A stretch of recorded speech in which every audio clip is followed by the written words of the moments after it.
ನಮಸ್ಕಾರ, ನೀವು ನೋಡ್ತಾ ಇದ್ದೀರಾ ಏಷ್ಯನ್ ಸುವರ್ಣ ನ್ಯೂಸ್. ನಾನು ಅಜಿತ್ ಹನುಮಕ್ಕನವ.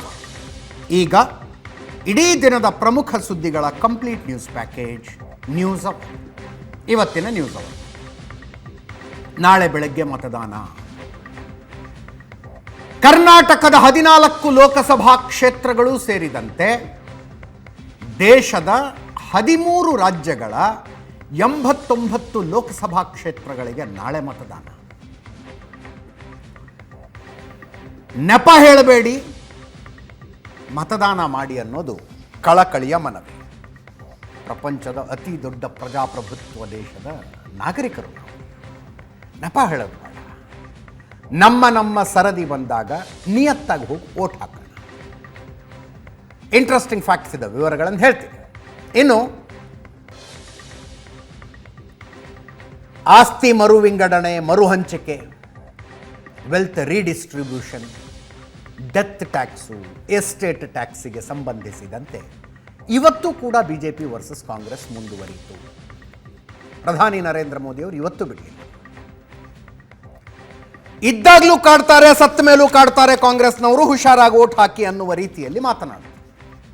ಆ್ಯಕ್ಚುಲಿ ಈ ಪ್ರಾಪರ್ಟಿ ಟ್ಯಾಕ್ಸು ಭಾರತದಲ್ಲಿ ಮುಂಚೆ ಇತ್ತು. 1985 ರಾಜೀವ್ ಗಾಂಧಿ ಅವರು ತೆಗೆದು ಹಾಕಿದ್ರು ಅನ್ನೋ ಇತಿಹಾಸವನ್ನು ನೆನ್ನೆ ನಾನು ಹೇಳಿದ್ದೆ. ಇವತ್ತು ಮೋದಿ ಅದನ್ನು ಮಾತಾಡಿದರು. ಇಂದಿರಾ ಗಾಂಧಿ ಅವರ ಆಸ್ತಿ ಇದ್ದದ್ದಷ್ಟು ತಮಗೆ ಬರೋದಿಲ್ಲ ಅಂತ ಖಚಿತ ಆದಾಗ ರಾಜೀವ್ ಗಾಂಧಿ ಅವರು ಆ ಕಾನೂನನ್ನೇ ತೆಗೆದು ಹಾಕಿದ್ರು. ಈಗ ಆ ಕಾನೂನನ್ನು ಮತ್ತೆ ವಾಪಸ್ ತರುವ ಬಗ್ಗೆ ಸ್ಯಾಮ್ ಪಿಟ್ರೋಡ ಅವರು ಮಾತಾಡಿದ್ದಾರೆ. ಅಂದರೆ ವಾಪಸ್ ತರ್ತೀವಿ ಅಂತಲ್ಲ, ಚರ್ಚೆಯಾಗಬೇಕು ಅಂತ. KPCC ಅಧ್ಯಕ್ಷ DK ಶಿವಕುಮಾರ್ ಅವರೇ ಸ್ಪಷ್ಟೀಕರಣ ಕೊಟ್ಟರು, ಇಲ್ಲ ಅಂಥ ಕಾನೂನು ಬರೋದಿಲ್ಲ ಅಂತ. ವಿವರಗಳನ್ನು ನೋಡೋಣ. ಇನ್ನು ಪ್ರಧಾನಿ ನರೇಂದ್ರ ಮೋದಿ ಏಷ್ಯಾನೆಟ್ ಸುವರ್ಣ ನ್ಯೂಸ್ಗೆ ಕೊಟ್ಟ ಎಕ್ಸ್ಕ್ಲೂಸಿವ್ ಇಂಟರ್ವ್ಯೂನಲ್ಲಿ ಬಹಳ ಕಾನ್ಫಿಡೆಂಟಾಗಿ ಒಂದು ಮಾತನ್ನು ಹೇಳಿದರು. ನಾನು ಹೇಳ್ತಾ ಇದ್ದೀನಿ, ಬರೆದಿಟ್ಕೊಳ್ಳಿ, 26ನೇ ತಾರೀಕು ವಯನಾಡಿಗೆ ಮತದಾನ ಮುಗಿದ ನಂತರ ರಾಹುಲ್ ಗಾಂಧಿ ಬೇರೆ ಇನ್ನೊಂದು ಕ್ಷೇತ್ರಕ್ಕೂ ನಾಮಿನೇಷನ್ ಫೈಲ್ ಮಾಡ್ತಾರೆ. ಇವತ್ತು ಹೇಳ್ತಾ ಇದ್ದೀನಿ, ಬರೆದಿಟ್ಕೊಳ್ಳಿ ನೀವು ಅಂದಿದ್ರು. ಈಗ ರಾಹುಲ್ ಗಾಂಧಿ ಅಮೇಥಿಯಿಂದ ಸ್ಪರ್ಧೆ ಮಾಡ್ತಾರೆ ಅಂತ ಚರ್ಚೆ. ಪಕ್ಕದ ರಾಯಬರೇಲಿ ಪ್ರಿಯಾಂಕಾ ಗಾಂಧಿ ಸ್ಪರ್ಧೆ ಮಾಡ್ತಾರೆ ಅಂತ ಚರ್ಚೆ. ಅಲ್ಲಿಗೆ ನಾಮಿನೇಷನ್ ಫೈಲ್ ಮಾಡೋದಕ್ಕಿಂತ ಮುಂಚೆ ಅಯೋಧ್ಯೆಗೆ ಬಂದು ರಾಮಲಲ್ಲಾನ ದರ್ಶನವನ್ನು ಅವರು ತೆಗೆದುಕೊಳ್ಳುವ ಸಾಧ್ಯತೆ ಇದೆ ಅನ್ನುವ ಮಾಹಿತಿಗಳು ಹರಿದಾಡ್ತಾ ಇದ್ದಾವೆ. ಭಾಳ ಇಂಟ್ರೆಸ್ಟಿಂಗ್ ಡೆವಲಪ್ಮೆಂಟ್ ಇದೆ. ಅಯೋಧ್ಯೆಗೆ ಬಂದು ರಾಮಲಲ್ಲಾನ ದರ್ಶನ ತಗೊಂಡು ಹೋಗಿ ನಾಮಿನೇಷನ್ ಫೈಲ್ ಮಾಡ್ತಾರೆ ಅಂತ. 5 ದಿನಗಳಿಂದ ಪ್ರಧಾನಿ ಮೋದಿ ಹೋದಲ್ಲಿ ಬಂದಲ್ಲಿ ಸತತವಾಗಿ ಕಾಂಗ್ರೆಸ್ ವಿರುದ್ಧ ವಾಗ್ದಾಳಿ ನಡೆಸ್ತಾ ಇರೋದು. ರಾಹುಲ್ ಗಾಂಧಿ ಅವರ ಹೈದರಾಬಾದಿನ ಭಾಷಣ, ಅದರ ನಂತರ ನೆನ್ನೆ ಸ್ಯಾಮ್ ಪಿಟ್ರೋಡ ಅವರು ಮಾಧ್ಯಮ ಸಂಸ್ಥೆಯೊಂದಿಗೆ ಕೊಟ್ಟಂಥ ಇಂಟರ್ವ್ಯೂನಲ್ಲಿ ಹೇಳಿದ ಮಾತಿನ ಸುತ್ತ. ಮಧ್ಯಪ್ರದೇಶದ ಮೊರೇನಾ ಸಮಾವೇಶದಲ್ಲಿ ಮೋದಿ ಮತ್ತಿವತ್ತು ಅದನ್ನೇ ಮಾತಾಡಿದ್ರು. ಸ್ಯಾಮ್ ಪಿಟ್ರೋಡ ನೆನ್ನೆ ಏನು ಹೇಳಿದರು? ಅಮೇರಿಕದಲ್ಲಿ ಒಂದು ಕಾನೂನಿದೆ, ಒಬ್ಬ ವ್ಯಕ್ತಿ ಸತ್ತರೆ ಆತನ ಆಸ್ತಿ ನೇರವಾಗಿ ಮಕ್ಕಳಿಗೆ ಹೋಗ್ಬಿಡೋದಿಲ್ಲ, ನೇರವಾಗಿ ಮಕ್ಕಳಿಗೆ ಹೋಗೋದಿಲ್ಲ. ಆ ಆಸ್ತಿಯ 55% ಸರ್ಕಾರಕ್ಕೆ ಹೋಗುತ್ತೆ, 45% ಮಕ್ಕಳಿಗೆ ಹೋಗುತ್ತೆ. ಮಕ್ಕಳು ಇನ್ ದ ಸೆನ್ಸ್ ಉತ್ತರಾಧಿಕಾರಿಗಳು ಯಾರೇ ಆಗಿದ್ರು ಅವ್ರಿಗೆ ಹೋಗುತ್ತೆ ಅಂತ ಮಾತನಾಡಿದರು. Which looks fair for me ಅಂದರು. ಇದು ಕರೆಕ್ಟು ಅಂತ ನನಗನ್ಸುತ್ತೆ. ಭಾರತದಲ್ಲಿಯೂ ಈ ತೆರಿಗೆ ಪದ್ಧತಿಯ ಬಗ್ಗೆ ಚರ್ಚೆಯಾಗಬೇಕು ಅಂತ ಹೇಳಿದರು. ನೆನ್ನೆನೂ ಹೇಳಿದೆ ನಾನು. ಆ್ಯಕ್ಚುಲಿ ಈ ತೆರಿಗೆ ಪದ್ಧತಿಯನ್ನು, ಈ ರೀತಿಯಾದ ತೆರಿಗೆಯನ್ನು ಎಸ್ಟೇಟ್ ಟ್ಯಾಕ್ಸ್ ಅಂತ ಕರೀತಾರೆ. ಅದನ್ನು ತಂದೆಯ ಆಸ್ತಿ ಮಕ್ಕಳಿಗೆ ಹೋಗೋದಕ್ಕಿಂತ ಮುಂಚೆ, ಅಂದರೆ 20 ಲಕ್ಷಕ್ಕಿಂತ ಹೆಚ್ಚು ಆಸ್ತಿ ಇದ್ದವರು ಅಪ್ ಟು 85%, 85% ತನಕ ಸರ್ಕಾರಕ್ಕೆ ಕಟ್ಟಬೇಕು ಅನ್ನುವ ಕಾನೂನನ್ನು ಜವಾಹರ್ಲಾಲ್ ನೆಹರು ತಂದಿದ್ರು. ಅದು ಮುಂದುವರ್ಕೊಂಡು ಹೋಯಿತು. ರಾಜೀವ್ ಗಾಂಧಿಯವರು ಆ ಕಾನೂನನ್ನು ರದ್ದುಗೊಳಿಸಿದರು, ಆ ತೆರಿಗೆ ಪದ್ಧತಿಯನ್ನು ರದ್ದುಗೊಳಿಸಿದರು. ಎಸ್ಟೇಟ್ ಟ್ಯಾಕ್ಸನ್ನು ಕಿತ್ತು ಹಾಕಿದ್ರು 1985ರಲ್ಲಿ. ನರೇಂದ್ರ ಮೋದಿ ಅದನ್ನು ಮಾತಾಡಿದ್ದಾರೆ. ಯಾಕೆ ಕಿತ್ತು ಹಾಕಿದ್ರು? ಎಸ್ಟೇಟ್ ಟ್ಯಾಕ್ಸ್ ಪದ್ಧತಿ ಇದ್ದಿದ್ದರೆ ಇಂದಿರಾ ಆಸ್ತಿ ರಾಜೀವ್ಗೆ ಬರ್ತಾನೆ ಇರಲಿಲ್ಲ. ಅಮ್ಮನ ಆಸ್ತಿ ಉಳಿಸ್ಕೊಳ್ಳೋದಕ್ಕೆ ರಾಜೀವ್ ಗಾಂಧಿ ತೆರಿಗೆನೇ ರದ್ದುಗೊಳಿಸಿ ಬಿಟ್ರು. ಉತ್ತರಾಧಿಕಾರ ತೆರಿಗೆಯನ್ನು ರದ್ದು ಮಾಡಿ ಇಂದಿರಾ ಆಸ್ತಿಯನ್ನು ರಾಜೀವ್ ಉಳಿಸಿಕೊಂಡ್ರು. ಇವತ್ತು ಮತ್ತೆ ಅವರದ್ದೇ ಪಕ್ಷದವರು ಆ ಕಾನೂನನ್ನು ಮತ್ತೆ ತರ್ತೀವಿ ಅಂತಿದ್ದಾರೆ. ಮಧ್ಯಪ್ರದೇಶದಲ್ಲಿ ನರೇಂದ್ರ ಮೋದಿ ಹೇಳಿದ ಮಾತಿತ್ತು. ನಮ್ಮ ದೇಶದ ಒಬ್ಬ ಪ್ರಧಾನಮಂತ್ರಿ ಇಂದಿರಾ ಗಾಂಧಿ ಅವರು ಆಗಿರಲಿಲ್ಲ, ಆದರೆ ಅವರ ಆಸ್ತಿ ಪ್ರಾಪರ್ಟಿ ಇತ್ತು. ಇಂದಿರಾ ಗಾಂಧಿ ಅವರ ಕುಟುಂಬಸ್ಥರಿಗೆ ಅದು ಸಿಗ್ತಾ ಇರಲಿಲ್ಲ, ಯಾಕಂದರೆ ಮೊದಲು ಅಂಥದ್ದೊಂದು ಕಾನೂನಿತ್ತು. ಅವರ ಕುಟುಂಬಸ್ಥರಿಗೆ ಆಸ್ತಿ ಸಿಗಬೇಕಾದ್ರೆ ಒಂದು ಭಾಗ ಸರ್ಕಾರಕ್ಕೆ ಹೋಗಬೇಕಾಗಿತ್ತು. ಅಂಥ ತೆರಿಗೆ ಕಾನೂನನ್ನು ಕಾಂಗ್ರೆಸ್ ನಾಯಕರು ತಂದಿದ್ದರು. ಇಂದಿರಾ ಗಾಂಧಿ ಅವರು ಕಾಲವಾದ ನಂತರ ಅವರ ಆಸ್ತಿ ರಾಜೀವ್ ಗಾಂಧಿಗೆ ಸಿಗ್ತಾ ಇರಲಿಲ್ಲ. ಇಂದಿರಾ ಗಾಂಧಿ ಅವರ ಆಸ್ತಿ ಸರ್ಕಾರಕ್ಕೆ ಹೋಗುತ್ತೆ, ಆಸ್ತಿ ರಕ್ಷಣೆ ಮಾಡಬೇಕಾಗಿತ್ತು. ಅದಕ್ಕಾಗಿ ರಾಜೀವ್ ಗಾಂಧಿ ಏನು ಮಾಡಿದ್ರು, ಅವರ ತಾಯಿಯ ಆಸ್ತಿಯನ್ನು ಉಳಿಸಿಕೊಳ್ಳೋದಕ್ಕೆ ಉತ್ತರಾಧಿಕಾರ ತೆರಿಗೆಯನ್ನು ರದ್ದು ಮಾಡಿದ್ರು ಅಂತ. ಕೇಳಿಸ್ಕೊಳ್ಳಿ ಒಮ್ಮೆ. जब देश की एक प्रधानमंत्री बहन इंदिरा जी नहीं रही तो उनकी जो मिल्कत थी, उनकी जो प्रॉपर्टी थी, वो उनकी संतानों को मिलनी थी. लेकिन पहले ऐसा कानून था कि वो उनको मिलने से पहले एक हिस्सा सरकार ले लेती थी. कांग्रेस ने पहले ऐसा कानून बनाया था. तब चर्चा थी और व्यापक रूप से चर्चा थी कि जब इंदिरा जी नहीं रही और उनके बेटे राजीव गांधी जी को ये प्रॉपर्टी मिलने की थी, लिख करके गई थी, तो अब सरकार को पैसा चला न जाए, प्रॉपर्टी को बचाना था. तो इन्होंने क्या कर दिया, उस प्रॉपर्टी को बचाने के लिए अपनी माता इंदिरा गांधी से मिले हुए पैसों को बचाने के लिए उस समय के प्रधानमंत्री श्रीमान राजीव गांधी ने अपनी संपत्ति बचाने के लिए पहले जो इनहेरिटेंस कानून था उसको समाप्त किया और खुद के पैसे बचा लिए. जब 1953ರಲ್ಲಿ ಈ ತೆರಿಗೆಯನ್ನು ಜವಾಹರ್ಲಾಲ್ ನೆಹರು ಅವರು ತಂದಿದ್ದು. ಯಾವುದೋ ಒಂದು ವಿದೇಶದ ಟ್ಯಾಕ್ಸ್ ಕನ್ಸಲ್ಟೆಂಟ್ ಒಬ್ಬರನ್ನು ಯಾವ ರೀತಿ ತೆರಿಗೆ ಪದ್ಧತಿ ಇರಬೇಕು ಅಂತ ಕನ್ಸಲ್ಟೇಷನ್ ಮಾಡಿ ಅವರ ಸಲಹೆಯ ಮೇರೆಗೆ ಇದನ್ನು ತಂದಿದ್ದರಂತೆ. 1985ರಲ್ಲಿ ರಾಜೀವ್ ಗಾಂಧಿ ಇದನ್ನು ಕಿತ್ತಾಕಿದ್ರು. 2017 ಮೋದಿ ಪ್ರಧಾನಮಂತ್ರಿ ಆಗಿದ್ದಾಗಲೇ ಸರ್ಕಾರ ಮತ್ತೆ ಉತ್ತರಾಧಿಕಾರ ತೆರಿಗೆ ತರುತ್ತೆ ಅಂತ ಜೋರು ಸುದ್ದಿ ಆಯಿತು. 2018ರಲ್ಲಿ ಅಂಥ ಯೋಚನೆ ಸರ್ಕಾರದ ಮುಂದಿಲ್ಲ ಅಂತ ಸ್ಪಷ್ಟವಾಗಿ ಹೇಳಿಕೆ ಬಂತು. ಈಗ ಸ್ಯಾಮ್ ಪಿಟ್ರೋಡಾ ಇದರ ಬಗ್ಗೆ ಚರ್ಚೆಯಾಗಬೇಕು ಅಂತಿದ್ದಾರೆ. ಇದರ ಬಗ್ಗೆ ಚರ್ಚೆ ಆಗಬೇಕು ಅಂತ. ಅದರ ಜೊತೆಗೆ ಮೋದಿ ಇವತ್ತು ಕಾಂಗ್ರೆಸ್ಸಿನ ಯುವರಾಜ ಮೋದಿಯನ್ನು ನಿತ್ಯ ಅವಮಾನ ಮಾಡಿ ಮಜಾ ತಗೋತಿದ್ದಾರೆ. ಅವರು ಮೋದಿ ಬಗ್ಗೆ ಒಂದಲ್ಲ ಒಂದನ್ನು ಹೇಳ್ತಾನೆ ಇರ್ತಾರೆ. ನಾನು ನೋಡ್ತಿದ್ದೀನಿ ಸೋಷಿಯಲ್ ಮೀಡಿಯಾದಲ್ಲಿ, ಟಿ ವಿಯಲ್ಲಿ. ಕೆಲವರಿಗೆ ಬೇಜಾರಾಗಿದೆ, ರಾಹುಲ್ ಗಾಂಧಿ ಬಳಸ್ತಾ ಇರೋ ಈ ಭಾಷೆ ಸರಿ ಇಲ್ಲ ಅಂತಿದ್ದಾರೆ. ದೇಶದ ಪ್ರಧಾನಿಗಿಂತ ಭಾಷೆ ಯಾಕೆ ಬಳಸ್ತಿದ್ದಾರೆ ಅಂತ ಅಸಮಾಧಾನ ವ್ಯಕ್ತಪಡಿಸ್ತಾ ಇದ್ದಾರೆ. ದೇಶದ ಪ್ರಧಾನಿ ಮೋದಿಜಿಗೆ ಈ ರೀತಿ ಭಾಷೆ ಯಾಕೆ ಬಳಸ್ತೀರಿ? ದೇಶದ ಪ್ರಧಾನಮಂತ್ರಿಗೆ ಈ ರೀತಿ ಭಾಷೆ ಬಳಸಬಹುದಾ? ನಾನು ನಿಮ್ಮಲ್ಲಿ ವಿನಂತಿಸ್ತೀನಿ, ನೀವು ದಯವಿಟ್ಟು ದುಃಖಿಸಬೇಡಿ. ಜನರಿಗೆ ಹೇಳಿದ್ದು. ಜನ ಹಾಗೆ ದೇಶದ ಪ್ರಧಾನಮಂತ್ರಿಗಳನ್ನು ಇಂಥ ಎಲ್ಲ ಭಾಷೆಯಿಂದ ಸಂಬೋಧಿಸಬಹುದಾ ಅಂತ ಕೇಳ್ತಿದ್ದಾರಂತೆ. ಅದಕ್ಕೆ ಮೋದಿ ಅವರು ಹೇಳಿದ್ರು, ದುಃಖ ಪಡಬೇಡಿ. ಅವರು ನಾಮದಾರ್, ನಾವು ಕಾಮದಾರ್. ಅವರು ಪ್ರಸಿದ್ಧರು, ಕೆಲಸಗಾರರನ್ನು ಹಿಂಗೆ ನಿಂದಿಸ್ತಾರೆ. ಈ ನಾಮಧೇಯಗಳಿಗೆ ಏನನ್ನೂ ಹೇಳಬೇಡಿ ಅನ್ನೋದು ನನ್ನ ವಿನಂತಿ. ಅವರ ಮಾತು ಗಾಳಿ ಜೊತೆ ಸೇರಿ ಹೋಗುತ್ತೆ. ಅವ್ರು ಏನಾದರೂ ಮಾತಾಡಲಿ, ನೀವು ಸುಮ್ಮನಿರಿ ಅಂತ ಪ್ರತಿಯೊಬ್ಬರಲ್ಲಿ ವಿನಂತಿ ಮಾಡಿಕೊಳ್ತೀನಿ ಅಂದರು. ಕೇಳಿಸ್ಕೊಳ್ಳಿ. कांग्रेस के शहजादे अब आजकल वो जरा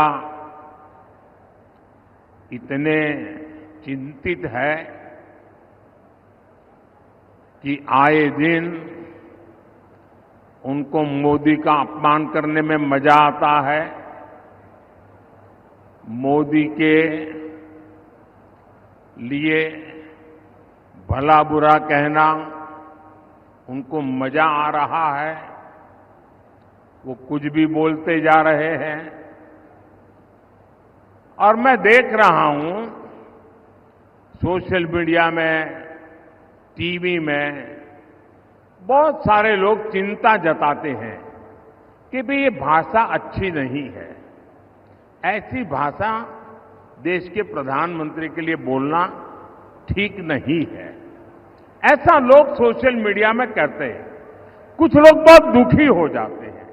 कि मोदी जी को ऐसा क्यों बोला, देश के प्रधानमंत्री के लिए ऐसी भाषा का क्यों प्रयोग किया, देश के प्रधानमंत्री को कभी कोई ऐसा बोलता है क्या। मेरी सबसे विनती है कि कृपा करके आप दुखी मत होइए, आप गुस्सा मत कीजिए। आपको पता है वे नामदार है, हम तो कामदार है। और नामदार तो कामदार को सदियों से ऐसे ही गाली गलौज करते आए हुए हैं, ऐसे ही ठोकर मारते आए हुए। तो भाई ಪ್ರಧಾನಿ ನರೇಂದ್ರ ಮೋದಿ ಅವರು ಮನಮೋಹನ್ ಸಿಂಗ್ 2006ರಲ್ಲಿ ಮಾಡಿದ್ದ ಭಾಷಣ, ರಾಹುಲ್ ಗಾಂಧಿ ಹೈದರಾಬಾದ್ನಲ್ಲಿ ಆಡಿದ ಮಾತು, ಸ್ಯಾಮ್ ಪಿಟ್ರೋಡಾ ಮಾಧ್ಯಮ ಸಂಸ್ಥೆಗೆ ನೀಡಿದ ಸಂದರ್ಶನದಲ್ಲಿ ಹೇಳಿದಂಥ ಮಾತು, ಜೊತೆಗೆ ಕಾಂಗ್ರೆಸ್ಸಿನ ಪ್ರಣಾಳಿಕೆ. ಕಾಂಗ್ರೆಸ್ ಪ್ರಣಾಳಿಕೆ ವಿಷಯದಲ್ಲಿ ಏನು ಹೇಳ್ತಾರೆ, ಮುಸ್ಲಿಂ ಲೀಗ್ನ ಪ್ರಣಾಳಿಕೆಗೂ ಇವರಿಗೂ ಎಷ್ಟೊಂದು ಹೋಲಿಕೆ ಇದೆ ನೋಡಿ ಅಂತ ಮಾತಾಡಿದರು. ಅದಕ್ಕೆ ಮಲ್ಲಿಕಾರ್ಜುನ ಖರ್ಗೆ ಅವರು ಹೇಳ್ತಾ ಇದ್ದಾರೆ, ಮೋದಿ ಅವರೇ ನಿಮ್ಮ ಭೇಟಿ ಮಾಡೋದಕ್ಕೊಂದು ಅವಕಾಶ ಕೊಡಿ. ನಿಮ್ಮ ಸರ್ಕಾರದಲ್ಲಿ ಬಡವರನ್ನು ರಕ್ಷಿಸುವ ಕೆಲಸ ಆಗಿಲ್ಲ. ಬಡವರು ಹಿಂದುಳಿದ ವರ್ಗದ ಮಹಿಳೆಯರ ಮೇಲೆ ದೌರ್ಜನ್ಯ ಆದಾಗ ನೀವು ರಕ್ಷಣೆ ಕೊಟ್ಟಿಲ್ಲ. ಇತ್ತೀಚೆಗೆ ಚುನಾವಣಾ ರ್ಯಾಲಿಯಲ್ಲಿ ಮಂಗಳಸೂತ್ರದ ಬಗ್ಗೆ ಮಾತಾಡ್ತಾ ಇದ್ದೀರಿ. ಮಣಿಪುರದ ಮಹಿಳೆಯರ ಮೇಲೆ ದೌರ್ಜನ್ಯ, ದಲಿತರ ಮೇಲಿನ ದೌರ್ಜನ್ಯ, ಅತ್ಯಾಚಾರಿಗಳಿಗೆ ಹಾರ ಹಾಕಿ ಸ್ವಾಗತಿಸಿದ್ರು. ಇದಕ್ಕೆ ನಿಮ್ಮ ಸರ್ಕಾರ ಹೊಣೆ ಅಲ್ವಾ? ನಾವು ಅಧಿಕಾರಕ್ಕೆ ಬಂದ ಮೇಲೆ ಜಾರಿಗೆ ತರುವ ನಾರಿ ನ್ಯಾಯ ಪತ್ರವನ್ನು ಓದಿ, ಅಂದರೆ ಪ್ರಣಾಳಿಕೆ ನ್ಯಾಯಪತ್ರ ಅಂತ ಕರೆದಿದ್ದಾರೆ. ಅದರಲ್ಲಿ ಹೆಣ್ಣು ಮಕ್ಕಳಿಗಾಗಿ ಇರುವಂಥ ಭರವಸೆಗಳನ್ನು ನಾರಿ ನ್ಯಾಯ ಅಂತ ಕರೆದಿದ್ದಾರೆ. ದೇಶದಲ್ಲಿ ಕೋಮು ವಿಭಜನೆ ಸೃಷ್ಟಿಸೋದು ನಿಮಗೆ ಅಭ್ಯಾಸ ಆಗಿದೆ. ಮೋದಿಜಿ, ನಿಮ್ಮ ಇತ್ತೀಚಿನ ಭಾಷಣದಿಂದ ನನಗೆ ಆಶ್ಚರ್ಯ ಆಗಿಲ್ಲ. ಮೊದಲ ಹಂತದ ಮತದಾನ ಕಳಪೆ ಪ್ರದರ್ಶನದಿಂದ ವಿಚಲಿತರಾಗಿದ್ದೀರಿ. ನಮ್ಮ ಪ್ರಣಾಳಿಕೆಯಲ್ಲಿ ದೇಶದ ಬಡವರಿಗೆ ನ್ಯಾಯ ಒದಗಿಸುವ ಗುರಿ ಇದೆ. ನಮ್ಮ ಪ್ರಣಾಳಿಕೆಯ ಬಗ್ಗೆ ನಿಮ್ಮ ಸಲಹೆಗಾರರಿಂದ ತಪ್ಪು ಮಾಹಿತಿ ನಿಮಗೆ ಸಿಗ್ತಾ ಇದೆ. ನಿಮ್ಮ ಭೇಟಿಗೆ ಅವಕಾಶ ಕೊಟ್ಟರೆ ಪ್ರಣಾಳಿಕೆಯ ಬಗ್ಗೆ ವಿವರಣೆ ಕೊಡ್ತೀನಿ. ಮಲ್ಲಿಕಾರ್ಜುನ ಖರ್ಗೆ ಅವರು ಹೇಳ್ತಾ ಇರೋ ಮಾತಿದು. ನಿಮ್ಮನ್ನು ಭೇಟಿ ಮಾಡೋದಕ್ಕೆ ಒಂದು ಸಲ ಅವಕಾಶ ಕೊಡಿ, ಪ್ರಣಾಳಿಕೆಯ ಬಗ್ಗೆ ವಿವರಣೆ ಕೊಡ್ತೀನಿ ಅಂತ. ಇಷ್ಟಾದ ಮೇಲೆ ಮಧ್ಯಪ್ರದೇಶದಲ್ಲಿ ಪ್ರಚಾರ ಮುಗಿಸಿ ಉತ್ತರ ಪ್ರದೇಶಕ್ಕೆ ಬಂದರು ಪ್ರಧಾನಿ ಮೋದಿ. ಉತ್ತರ ಪ್ರದೇಶದ ಬರೇಲಿಯಲ್ಲಿ ಕ್ಯಾಂಪೇನ್ ಮಾಡೋದು. ನಿಮ್ಮ ಹಕ್ಕುಗಳನ್ನು ಕಾಂಗ್ರೆಸ್ ಸರ್ಕಾರ ಕಿತ್ಕೊಳ್ಳೋದಕ್ಕೆ ಬಿಡೋದಿಲ್ಲ ಅಂದರು. ನಿಮ್ಮನ್ನು ರಕ್ಷಣೆ ಮಾಡೋದಕ್ಕೆ 400 ಸೀಟ್ ಬೇಕು. ನಿಮ್ಮ ಹಕ್ಕುಗಳನ್ನು ಯಾರೂ ಕಸಿದುಕೊಳ್ಳೋ ಹಂಗಿಲ್ಲ. ಉತ್ತರ ಪ್ರದೇಶದ OBC ಸಮುದಾಯದ ಸಹೋದರ ಸಹೋದರಿಯರಿಗೆ, ಯಾದವ್, ಮೌರ್ಯ, ಜಾಟ್ ಸೇರಿದಂತೆ ಎಲ್ಲ ಸಮುದಾಯದವರಿಗೆ ಗ್ಯಾರಂಟಿ ಕೊಡ್ತಾ ಇದ್ದೀನಿ, ನಿಮ್ಮ ಮೀಸಲಾತಿಯ ಹಕ್ಕನ್ನು ಸಮಾಜವಾದಿ ಪಕ್ಷ ಮತ್ತು ಕಾಂಗ್ರೆಸ್ನವರು ಕಸಿದುಕೊಳ್ಳೋದಕ್ಕೆ ಬಿಡೋದಿಲ್ಲ. ಇದು ನಿಮ್ಮ ಮೋದಿಯ ಗ್ಯಾರಂಟಿ ಅಂತ ಕೇಳಿಸ್ಕೊಳ್ಳಿ. आपकी रक्षा के लिए मुझे 400 सीट चाहिए. आपके हक को कोई छीन न ले, इसलिए मुझे 400 सीट की जरूरत है. मैं यूपी के OBC समाज, अपने सभी कुर्मी भाई बहन, यादव भाई बहन, मौर्य कुशवाहा भाई बहन, जाट गुजर भाई बहन, राजभर तेली पाल समाज, ये सबको गारंटी दे रहा हूं, मैं आरक्षण का आपका अधिकार कभी समाजवादी पार्टी और कांग्रेस को छीनने नहीं दूंगा. और ये मोदी की गारंटी है. भाइयों और बहनों, कांग्रेस हो या समाजवादी पार्टी, ये सिर्फ अपने परिवार का ही सोच सकती है. इन लोगों के लिए अपना परिवार ही सब कुछ है. आप इनके लिए कोई मायने नहीं रखते.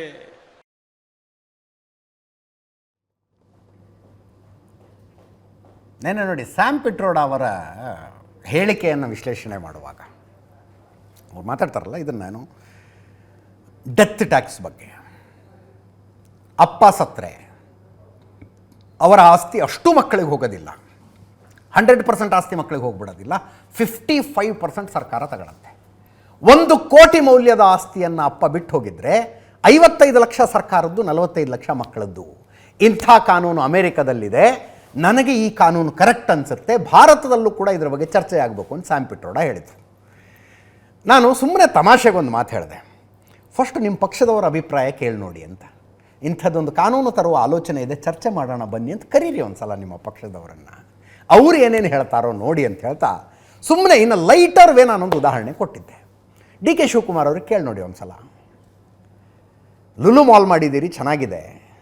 ನಿಮ್ಮ ನಂತರ ಲುಲು ಮಾಲ್ನ 3 ಫ್ಲೋರ್ ಸರ್ಕಾರದ್ದು, 2 ಫ್ಲೋರ್ ಮಾತ್ರ ನಿಮ್ಮ ಕುಟುಂಬದವ್ರಿಗೆ ಹೋಗುತ್ತೆ ಅಂತ ಹೇಳಿ ನೋಡಿ, ಏನು ಮಾಡ್ತಾರೆ ಡಿ ಕೆ ಶಿವಕುಮಾರ್ ಅಂತ. ಇವತ್ತು ಇಂಟ್ರೆಸ್ಟಿಂಗ್ಲಿ ಡಿ ಕೆ ಶಿವಕುಮಾರ್ ಅವರು ಒಂದು ಪ್ರತಿಕ್ರಿಯೆ ಕೊಟ್ಟಿದ್ದಾರೆ. ನಮ್ಮ ಸಂಸ್ಕೃತಿಯಂತೆ ಪರಂಪರೆಯಂತೆ ಮುಂದುವರಿತೀವಿ, ರಾಜಕೀಯದಲ್ಲೇ ಕುಟುಂಬದವರು ಮುಂದುವರಿತಾರೆ, ಇನ್ನು ಪಿತ್ರಾರ್ಜಿತ ಆಸ್ತಿ ಯಾರಾದರೂ ಬಿಟ್ಟು ಕೊಡ್ತಾರಾ?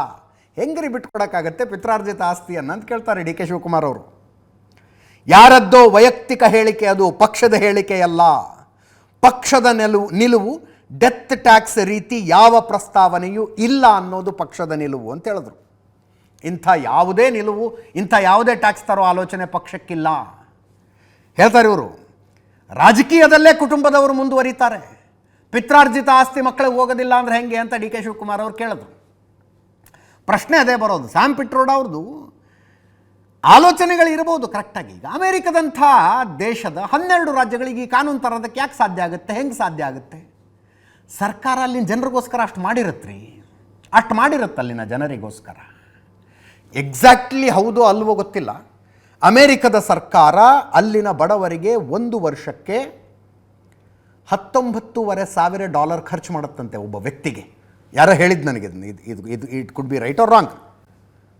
$19,500 19,500 ಇಂಟು 83 ಅಂತ ಕ್ಯಾಲ್ಕುಲೇಟ್ ಮಾಡಿ ನೋಡಿ ನಿಮ್ಮ ಮೊಬೈಲ್ನಲ್ಲಿ ಒಂದು ಸಲ. ಅಷ್ಟು ಇಂಡಿಯನ್ ರುಪೀಸನ್ನು ಖರ್ಚು ಮಾಡುತ್ತೆ ಅಮೇರಿಕದ ಸರ್ಕಾರ. ಆ ಸರ್ಕಾರ ಕೇಳಬಹುದೇನೋ, ನಾವು ಅಷ್ಟು ಖರ್ಚು ಮಾಡಿದ್ದಕ್ಕೆ ನಿಮ್ಗೆ ಅಷ್ಟು ಆಸ್ತಿ ಮಾಡ್ಕೊಳ್ಳೋದಕ್ಕಾಗಿದೆ, ಕೊಡಿ, ನೀವು ಸತ್ತ ಮೇಲೆ 55% ವಾಪಸ್ ಕೊಡಿ ಅಂತ. ಹಂಗಾದಾಗ ಭಾರತದಲ್ಲಿ ಯೋಚನೆ ಮಾಡೋಣಂತೆ. ಡಿ ಕೆ ಶಿವಕುಮಾರ್ ಅವರು ಹೇಳಿದ್ದು ಕೇಳಿಸ್ಕೊಳ್ಳಿ. ಇದು ಭಾರತ ಈಗಾಗಲೇ ಜಯರಾಮ್ ರಮೇಶು ನಮ್ಮ ಪಕ್ಷದ ಪರವಾಗಿ ಹೇಳಿದ್ದಾರೆ, ಯಾವ ಡೆತ್ ಟ್ಯಾಕ್ಸು ಇಲ್ಲ, ಯಾವ ಬರ್ತ್ ಟ್ಯಾಕ್ಸು ಇಲ್ಲ, ಯಾವುದೂ ಇಲ್ಲ. ಈ ದೇಶದಲ್ಲಿ ಏನಿದೆ ನಮ್ಮ ಪರಂಪರೆ, ನಮ್ಮ ಪದ್ಧತಿ, ಅದನ್ನು ಮುಂದುವರ್ಕೊಂಡು ಹೋಗ್ತದೆ. ಇದು ಯಾವುದು ಕೂಡ ನಮ್ಮ ಪಾರ್ಟಿಲಿ ತೀರ್ಮಾನ ಆಗಿಲ್ಲ, ಅದು ಸುಳ್ಳು, ಅದಕ್ಕೆ ನಾವು ಅವಕಾಶ ಕೊಡುವುದಿಲ್ಲ. ಏನು ಮೊದಲಿಂದ ಈ ದೇಶದಲ್ಲಿ ಪರಂಪರೆ, ತಂದೆದು ಮಕ್ಕಳು ರಾಜಕಾರಣನೇ ಆಗ್ತಾ ಇದೆ. ರಾಜಕಾರಣದ ಸಂಪಾದನೆ ಮಾಡಿದಂಥ ಅವರ ಹೆಸರುಗಳನ್ನೇ ಮಕ್ಕಳು ಟ್ರಾನ್ಸ್ಫರ್ ಮಾಡ್ಕೋತಾ ಇದ್ದಾರೆ, ಇನ್ನು ಆಸ್ತಿಗಳನ್ನ ಟ್ರಾನ್ಸ್ಫರ್ ಮಾಡೋಕ್ಕೆ ಬಿಟ್ಬಿಡ್ತಾರ? ಇದೆಲ್ಲ ಸುಳ್ಳು. ಇದು ನಮ್ಮ ಪಾರ್ಟಿಲಿ ಯಾವುದೂ ತೀರ್ಮಾನ ಇಲ್ಲ. ನಮ್ಮ ಇಂಥ ತೀರ್ಮಾನಗಳನ್ನು ನಮ್ಮ ವರ್ಕಿಂಗ್ ಕಮಿಟಿ, ನಮ್ಮ ಮ್ಯಾನಿಫೆಸ್ಟೋ ಏನಿದೆ ಅಷ್ಟೇ, ಅದು ಬಿಟ್ಟರೆ ಔಟ್ ಆಫ್ ದಿ ಮ್ಯಾನಿಫೆಸ್ಟೋ ಏನೂ ಇಲ್ಲ.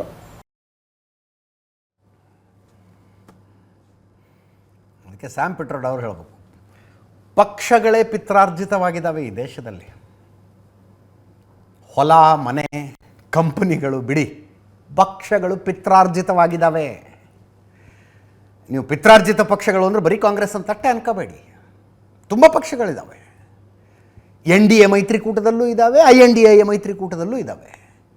ಮೊದಲು ಒಂದು ಪಕ್ಷ ಅಪ್ಪನ ಆಸ್ತಿಯಂತೆ ನನಗೆ ಬರಬೇಕು ಅಂತ ಮಕ್ಕಳು ನಿರೀಕ್ಷೆ ಮಾಡೋದನ್ನು ತಪ್ಪಿಸಿ, ಅಥವಾ ನಮ್ಮಪ್ಪ ರಾಜಕಾರಣಿ, ನಮ್ಮಪ್ಪ ಜನಪ್ರತಿನಿಧಿ, ಚುನಾವಣೆ ಗೆದ್ದಿದ್ದಾರೆ, MLA ಆಗಿದ್ದಾರೆ, MP ಆಗಿದ್ದಾರೆ, ಮಿನಿಸ್ಟರ್ ಆಗಿದ್ದಾರೆ, ಆದ್ದರಿಂದ ನನಗೆ ರಾಜಕಾರಣಿಯಾಗುವ ಬರ್ತ್ ರೈಟ್ ಬರುತ್ತೆ, ಜನ್ಮಸಿದ್ಧ ಹಕ್ಕು ಬರುತ್ತೆ ಅನ್ನುವ ರೀತಿಯಲ್ಲಿ ರಾಜಕಾರಣಿಗಳ ಮಕ್ಕಳು ವರ್ತನೆ ಮಾಡ್ತಾರಲ್ಲ, ಅದನ್ನು ಫಸ್ಟ್ ಅದನ್ನು ತಪ್ಪಿಸಿ. ಉತ್ತರಾಧಿಕಾರ ಕಾಯ್ದೆಯನ್ನು ತರುವುದು ಸದ್ಯಕ್ಕೆ ನಿಮ್ಮ ಕೈಯಲ್ಲಿಲ್ಲ. ಆದರೆ ಚುನಾವಣೆಯಲ್ಲಿ ಟಿಕೆಟ್ ಕೊಡುವಾಗ ಉತ್ತರಾಧಿಕಾರಿಯ ರೀತಿಯಲ್ಲಿ ಬಂದು ನಿಂತ್ಕೊಳ್ತಾರಲ್ಲ ರಾಜಕಾರಣಿಗಳ ಮಕ್ಕಳು, ಹೆಂಡತಿಯರು, ಅಳಿಯಂದರು, ಅವರನ್ನು ಕುತ್ಕ ಇದೆ ನಿಮ್ಮ ಅಪ್ಪನ ಮನೆ ಆಸ್ತಿನ ಅಂತ ಹೇಳುವ ಧೈರ್ಯನ ಮೊದಲು ತೋರಿಸಿ, ಆಮೇಲೆ ಯೋಚನೆ ಮಾಡೋಣಂತೆ. ಉತ್ತರಾಧಿಕಾರ ಕಾಯ್ದೆ ತರಬೇಕಾ, ಡೆತ್ ಟ್ಯಾಕ್ಸ್ ತರಬೇಕಾ, ಎಸ್ಟೇಟ್ ಟ್ಯಾಕ್ಸ್ ತರಬೇಕಾ, ಯೋಚನೆ ಮಾಡೋಣಂತ. ಆಮೇಲೆ ಚುನಾವಣಾ ಪ್ರಚಾರದ ಸಂದರ್ಭದಲ್ಲಿ ವಿಪಕ್ಷಗಳನ್ನು ಅಥವಾ ವಿಪಕ್ಷಗಳ ನಾಯಕರನ್ನು ಸರಿಯಲ್ಲದ ಶಬ್ದಗಳಲ್ಲಿ ಟೀಕೆ ಮಾಡಿದ ಆರೋಪ. ಬಿಜೆಪಿಯವರು ರಾಹುಲ್ ಗಾಂಧಿ ವಿರುದ್ಧ ಆರೋಪ ಮಾಡಿದ್ರು, ಕಾಂಗ್ರೆಸ್ನವರು ನರೇಂದ್ರ ಮೋದಿ ಅವರ ವಿರುದ್ಧ ಆರೋಪ ಮಾಡಿದರು. ಚುನಾವಣಾ ಆಯೋಗ ಈಗ ನೋಟಿಸ್ ಕೊಟ್ಟಿದೆ. ಆಕ್ಷೇಪಾರ್ಹ ಪದ ಬಳಕೆಯ ಬಗ್ಗೆ ಪರಸ್ಪರ ದೂರು. ಎರಡೂ ಪಕ್ಷಗಳವರಿಗೆ ಚುನಾವಣಾ ಆಯೋಗ ನೋಟಿಸ್ ಕೊಟ್ಟಿದೆ. 29ನೇ ತಾರೀಖಿನೊಳಗೆ ಉತ್ತರ ಕೊಡಬೇಕು ಅಂತ. ನೋಟಿಸನ್ನು ನರೇಂದ್ರ ಮೋದಿ ಅವರಿಗೆ ಕೊಡ್ತಾರಾ ಅಥವಾ ರಾಹುಲ್ ಗಾಂಧಿ ಅವರಿಗೆ ಕೊಡ್ತಾರಾ? ಇಲ್ಲ. ಅವರಿಬ್ಬರು ಅವರವರ ಪಕ್ಷಗಳ ಸ್ಟಾರ್ ಪ್ರಚಾರಕರಾಗಿರೋದ್ರಿಂದ ಅವರವರ ಪಕ್ಷದ ರಾಷ್ಟ್ರೀಯ ಅಧ್ಯಕ್ಷರಿಗೆ ನೋಟಿಸ್ ಹೋಗುತ್ತೆ. ನರೇಂದ್ರ ಮೋದಿ ಅವರು ಆಕ್ಷೇಪಾರ್ಹ ಪದಗಳನ್ನು ಬಳಸಿ ಚುನಾವಣಾ ಪ್ರಚಾರ ಮಾಡಿದ್ದಾರೆ ಅಂತ ಕಾಂಗ್ರೆಸ್ನವರು ಆರೋಪ ಮಾಡಿದ್ದಾರೆ. ಕಾಂಗ್ರೆಸ್ನವರು ಹಿಂಗೆ ಆರೋಪ ಮಾಡಿದ್ದಾರೆ, ನಿಮ್ಮ ಸ್ಪಷ್ಟೀಕರಣ ಏನು ಅಂತ ಬಿಜೆಪಿಯ ರಾಷ್ಟ್ರೀಯ ಅಧ್ಯಕ್ಷ JP ನಡ್ಡಾ ಅವರಿಗೆ ಎಲೆಕ್ಷನ್ ಕಮಿಷನ್ ನೋಟಿಸ್ ಕೊಟ್ಟಿದೆ. ಹಾಗೆ ರಾಹುಲ್ ಗಾಂಧಿ ಅವರು ಆಕ್ಷೇಪಾರ್ಹ ಪದಗಳನ್ನು ಬಳಸಿ ಪ್ರಚಾರ ಮಾಡಿದ್ದಾರೆ ಅಂತ ಬಿಜೆಪಿ ಅವರು ಕಂಪ್ಲೇಂಟ್ ಕೊಟ್ಟರು. ಬಿಜೆಪಿ ಅವರು ಹಿಂಗೆ ಕಂಪ್ಲೇಂಟ್ ಕೊಟ್ಟಿದ್ದಾರೆ, ನಿಮ್ಮ ಸ್ಪಷ್ಟೀಕರಣ ಏನು ಅಂತ ಮಲ್ಲಿಕಾರ್ಜುನ ಖರ್ಗೆ ಅವರಿಗೆ ಚುನಾವಣಾ ಆಯೋಗ ನೋಟಿಸ್ ಕೊಟ್ಟಿದೆ. ಮೋದಿ ಅವರು ಮುಸ್ಲಿಮರನ್ನು ನುಸುಳುಕೋರರು ಅಂದಿದ್ದಾರೆ, ದ್ವೇಷ ಹರಡುವ ಮಾತುಗಳನ್ನು ಆಡ್ತಾ ಇದ್ದಾರೆ ಕಾಂಗ್ರೆಸ್ನವರ ಆರೋಪ. ಉತ್ತರ ದಕ್ಷಿಣ ಭಾರತಗಳನ್ನು ವಿಭಜಿಸುವ ಧಾಟಿಯಲ್ಲಿ ರಾಹುಲ್ ಗಾಂಧಿ ಮಾತನಾಡಿದ್ದಾರೆ ಅಂತ ಬಿಜೆಪಿಯವರ ಆರೋಪ. ಸೊ ಎರಡೂ ಪಕ್ಷಗಳ ರಾಷ್ಟ್ರೀಯ ಅಧ್ಯಕ್ಷರುಗಳಿಗೆ ನೋಟಿಸ್ ಹೋಗಿದೆ. ಮೊನ್ನೆ ಪ್ರಧಾನಿ ನರೇಂದ್ರ ಮೋದಿ ಏಷ್ಯಾನೆಟ್ ಸುದ್ದಿ ಸಂಸ್ಥೆಗೆ ಎಕ್ಸ್ಕ್ಲೂಸಿವ್ ಆಗಿ ಸಂದರ್ಶನವನ್ನು ಕೊಟ್ಟರು. ಅದರಲ್ಲಿ ಭವಿಷ್ಯ ನುಡಿತಾ ಇರುವ ಧಾಟಿಯಲ್ಲಿ ಅವರೊಂದು ಮಾತು ಹೇಳಿದ್ರು, ಕಾನ್ಫಿಡೆಂಟ್ ಆಗಿ. ನಾ ಇವತ್ತೇ ಹೇಳ್ತಾ ಇದ್ದೀನಿ, ಬರೆದಿಟ್ಕೊಳ್ಳಿ. 26ನೇ ತಾರೀಖು ವಯನಾಡಿಗೆ ಮತದಾನ ಮುಗಿದ ನಂತರ ರಾಹುಲ್ ಗಾಂಧಿ ಬೇರೆ ಇನ್ನೊಂದು ಕ್ಷೇತ್ರದಿಂದ ಸ್ಪರ್ಧೆ ಮಾಡ್ತಾರೆ. ಯಾವ ಕ್ಷೇತ್ರದಿಂದ ಸ್ಪರ್ಧೆ ಮಾಡೋದು ಅಂತ ಈಗಾಗಲೇ ಹುಡುಕಾಡೋದಕ್ಕೆ ಶುರು ಮಾಡಿದ್ದಾರೆ ಅವರು ಅನ್ನೋ ಮಾತನ್ನು ಹೇಳಿದರು.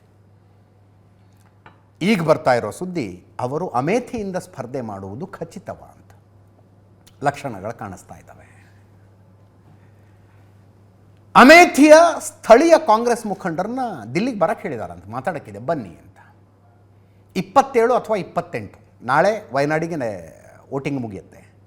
ಅದರ ಮಾರನೇ ದಿವಸ ನಾಡಿದ್ದು ಅಥವಾ ಆಚೆ ನಾಡಿದ್ದು ಅಮೇಥಿಯ ಮುಖಂಡರ ಜೊತೆಗೆ ಚರ್ಚೆ ಮಾಡಿ ರಾಹುಲ್ ಗಾಂಧಿ ಘೋಷಣೆ ಮಾಡ್ತಾರಂತೆ, ಅಮೇಥಿಯಿಂದ ನಾಮಿನೇಷನ್ ಫೈಲ್ ಮಾಡ್ತೀನಿ ಅಂತ.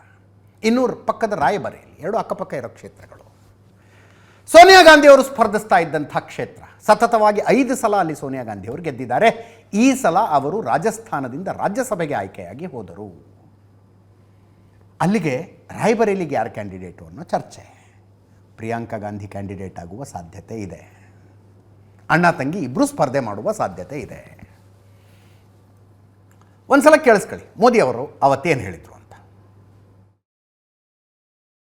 हाल क्या है साउथ में?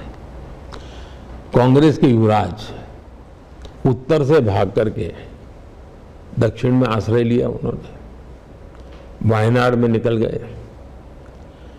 इस बार उनकी हालत ये है कि वो इंतजार कर रहे हैं कि जैसे ही 26 तारीख को वायनाड का पोलिंग हो जाएगा, वे किसी और सीट की घोषणा उनके लिए होगी. वो दूसरी सीट की तलाश में है. ये पक्का लिख के रखिए मेरे शब्द. और मैंने एक बार घोषणा की थी पार्लियामेंट में कि उनके बड़े बड़े नेता अब लोकसभा लड़ने वाले नहीं है, वो राज्यसभा में जाएंगे. और मेरे कहने के 1 महीने के बाद उनके सबसे बड़े नेता को राज्यसभा से आना पड़ा, लोकसभा छोड़ देनी पड़ी. तो ये पराजय पहले से स्वीकार कर लिया है जी. और इसलिए मैं ಈ ಮಾತನ್ನು ನರೇಂದ್ರ ಮೋದಿ ಅವರು ಹೇಳಿದ್ರು. ರಾಹುಲ್ ಗಾಂಧಿ ಅವರನ್ನು ಪ್ರಶ್ನಿಸಲಾಗಿ, ಏನು ಅಮೇಥಿಯಿಂದನೂ ಸ್ಪರ್ಧೆ ಮಾಡ್ತೀರಾ ನೀವು ಅಂತ ಕೇಳಲಾಗಿ, ಅವರೇನಂದರು, ಪಕ್ಷ ತೆಗೆದುಕೊಳ್ಳುವ ನಿರ್ಧಾರಕ್ಕೆ ಬದ್ಧ ಅಂದರು. ಸ್ಪರ್ಧೆ ಮಾಡ್ತೀನಿ ಅಂತಲೂ ಹೇಳಲಿಲ್ಲ, ಮಾಡೋದಿಲ್ಲ ಅಂತಲೂ ಹೇಳಲಿಲ್ಲ. ಅವರು ಪಕ್ಷ ತೆಗೆದುಕೊಳ್ಳುವ ನಿರ್ಧಾರಕ್ಕೆ ಬದ್ಧ ಅಂದರು. ಸ್ಪರ್ಧೆ ಮಾಡುವ ಆಲೋಚನೆ ಇದ್ದಿದ್ದರೆ ಹೇಳ್ಬಿಡ್ಬಹುದಾಗಿತ್ತಲ್ಲ, ಹೌದು ಅಮೇಥಿಯಿಂದ ಸ್ಪರ್ಧೆ ಮಾಡುವ ಆಲೋಚನೆ ಇದೆ ಅಥವಾ ನಿರ್ಧಾರ ಏನಾರು ಒಂದು ಹೇಳಬಹುದು. ಅದನ್ನು ವಯನಾಡಿನ ಮತದಾನಕ್ಕಿಂತ ಮುಂಚೆ ಹೇಳಬಾರದು ಅಂತ ಕಾಯ್ಕೊಂಡ್ರು ಅವರು. ವಯನಾಡಿನ ಮತದಾರರಿಗೆ ಏನಾಗುತ್ತೆ, ದೆ ಫೀಲ್ ಚೀಟೆಡ್. ಈಗ ಕಳೆದ ಸಲ ಏನಾಯಿತು, ಅಮೇಥಿಯಲ್ಲಿ ಸ್ಮೃತಿ ಇರಾನಿ ವರ್ಸಸ್ ರಾಹುಲ್ ಗಾಂಧಿ. 2014ರಲ್ಲೂ ಸ್ಮೃತಿ ಇರಾನಿ ವರ್ಸಸ್ ರಾಹುಲ್ ಗಾಂಧಿ ಆಗಿತ್ತು, ರಾಹುಲ್ ಗಾಂಧಿ ಗೆದ್ದರು. 2019ರಲ್ಲಿ ಸ್ಮೃತಿ ಇರಾನಿ ಮತ್ತೆ ಬಂದು BJPಯಿಂದ ನಿಂತ್ಕೊಂಡ್ರು. ರಿಪೋರ್ಟ್ಸ್ ನೆಗೆಟಿವ್ ಬರೋಕ್ಕೆ ಶುರುವಾದವು. ಕಷ್ಟ ಇದೆ, ಡೌಟ್ ಇದೆ, ಟಫ್ ಕಾಂಪಿಟೇಷನ್ ಇದೆ, ನೀವು ಸೋಲುವ ಸಾಧ್ಯತೆಗಳು ಇದ್ದಾವೆ ಅಂತ ರಾಹುಲ್ ಗಾಂಧಿ ಅವರಿಗೆ ಮೆಸೇಜಸ್ ಬರೋಕ್ಕೆ ಶುರುವಾದವು. ಏನು ಮಾಡಿದ್ರು ಅವಾಗ? ಇನ್ನೊಂದು ಕ್ಷೇತ್ರ ಹುಡುಕಿದ್ರು. ವಯನಾಡು ಕಾಣಿಸ್ತು, ಸೇಫ್ ಕ್ಷೇತ್ರ. ಕೇರಳದಲ್ಲಿದೆ, ಕೇರಳದಲ್ಲಿ ಕಾಂಗ್ರೆಸ್ ಸ್ಟ್ರಾಂಗ್ ಆಗಿದೆ, UDF ಅಲಯನ್ಸು. ಜೊತೆಗೆ ವಯನಾಡು ಮುಸ್ಲಿಂ ಬಾಹುಳ್ಯದ ಕ್ಷೇತ್ರ, ಸಹಜ ಕಾಂಗ್ರೆಸ್ ಪರ ಒಂದು ಮತದಾನ ಮಾಡ್ತಾರೆ.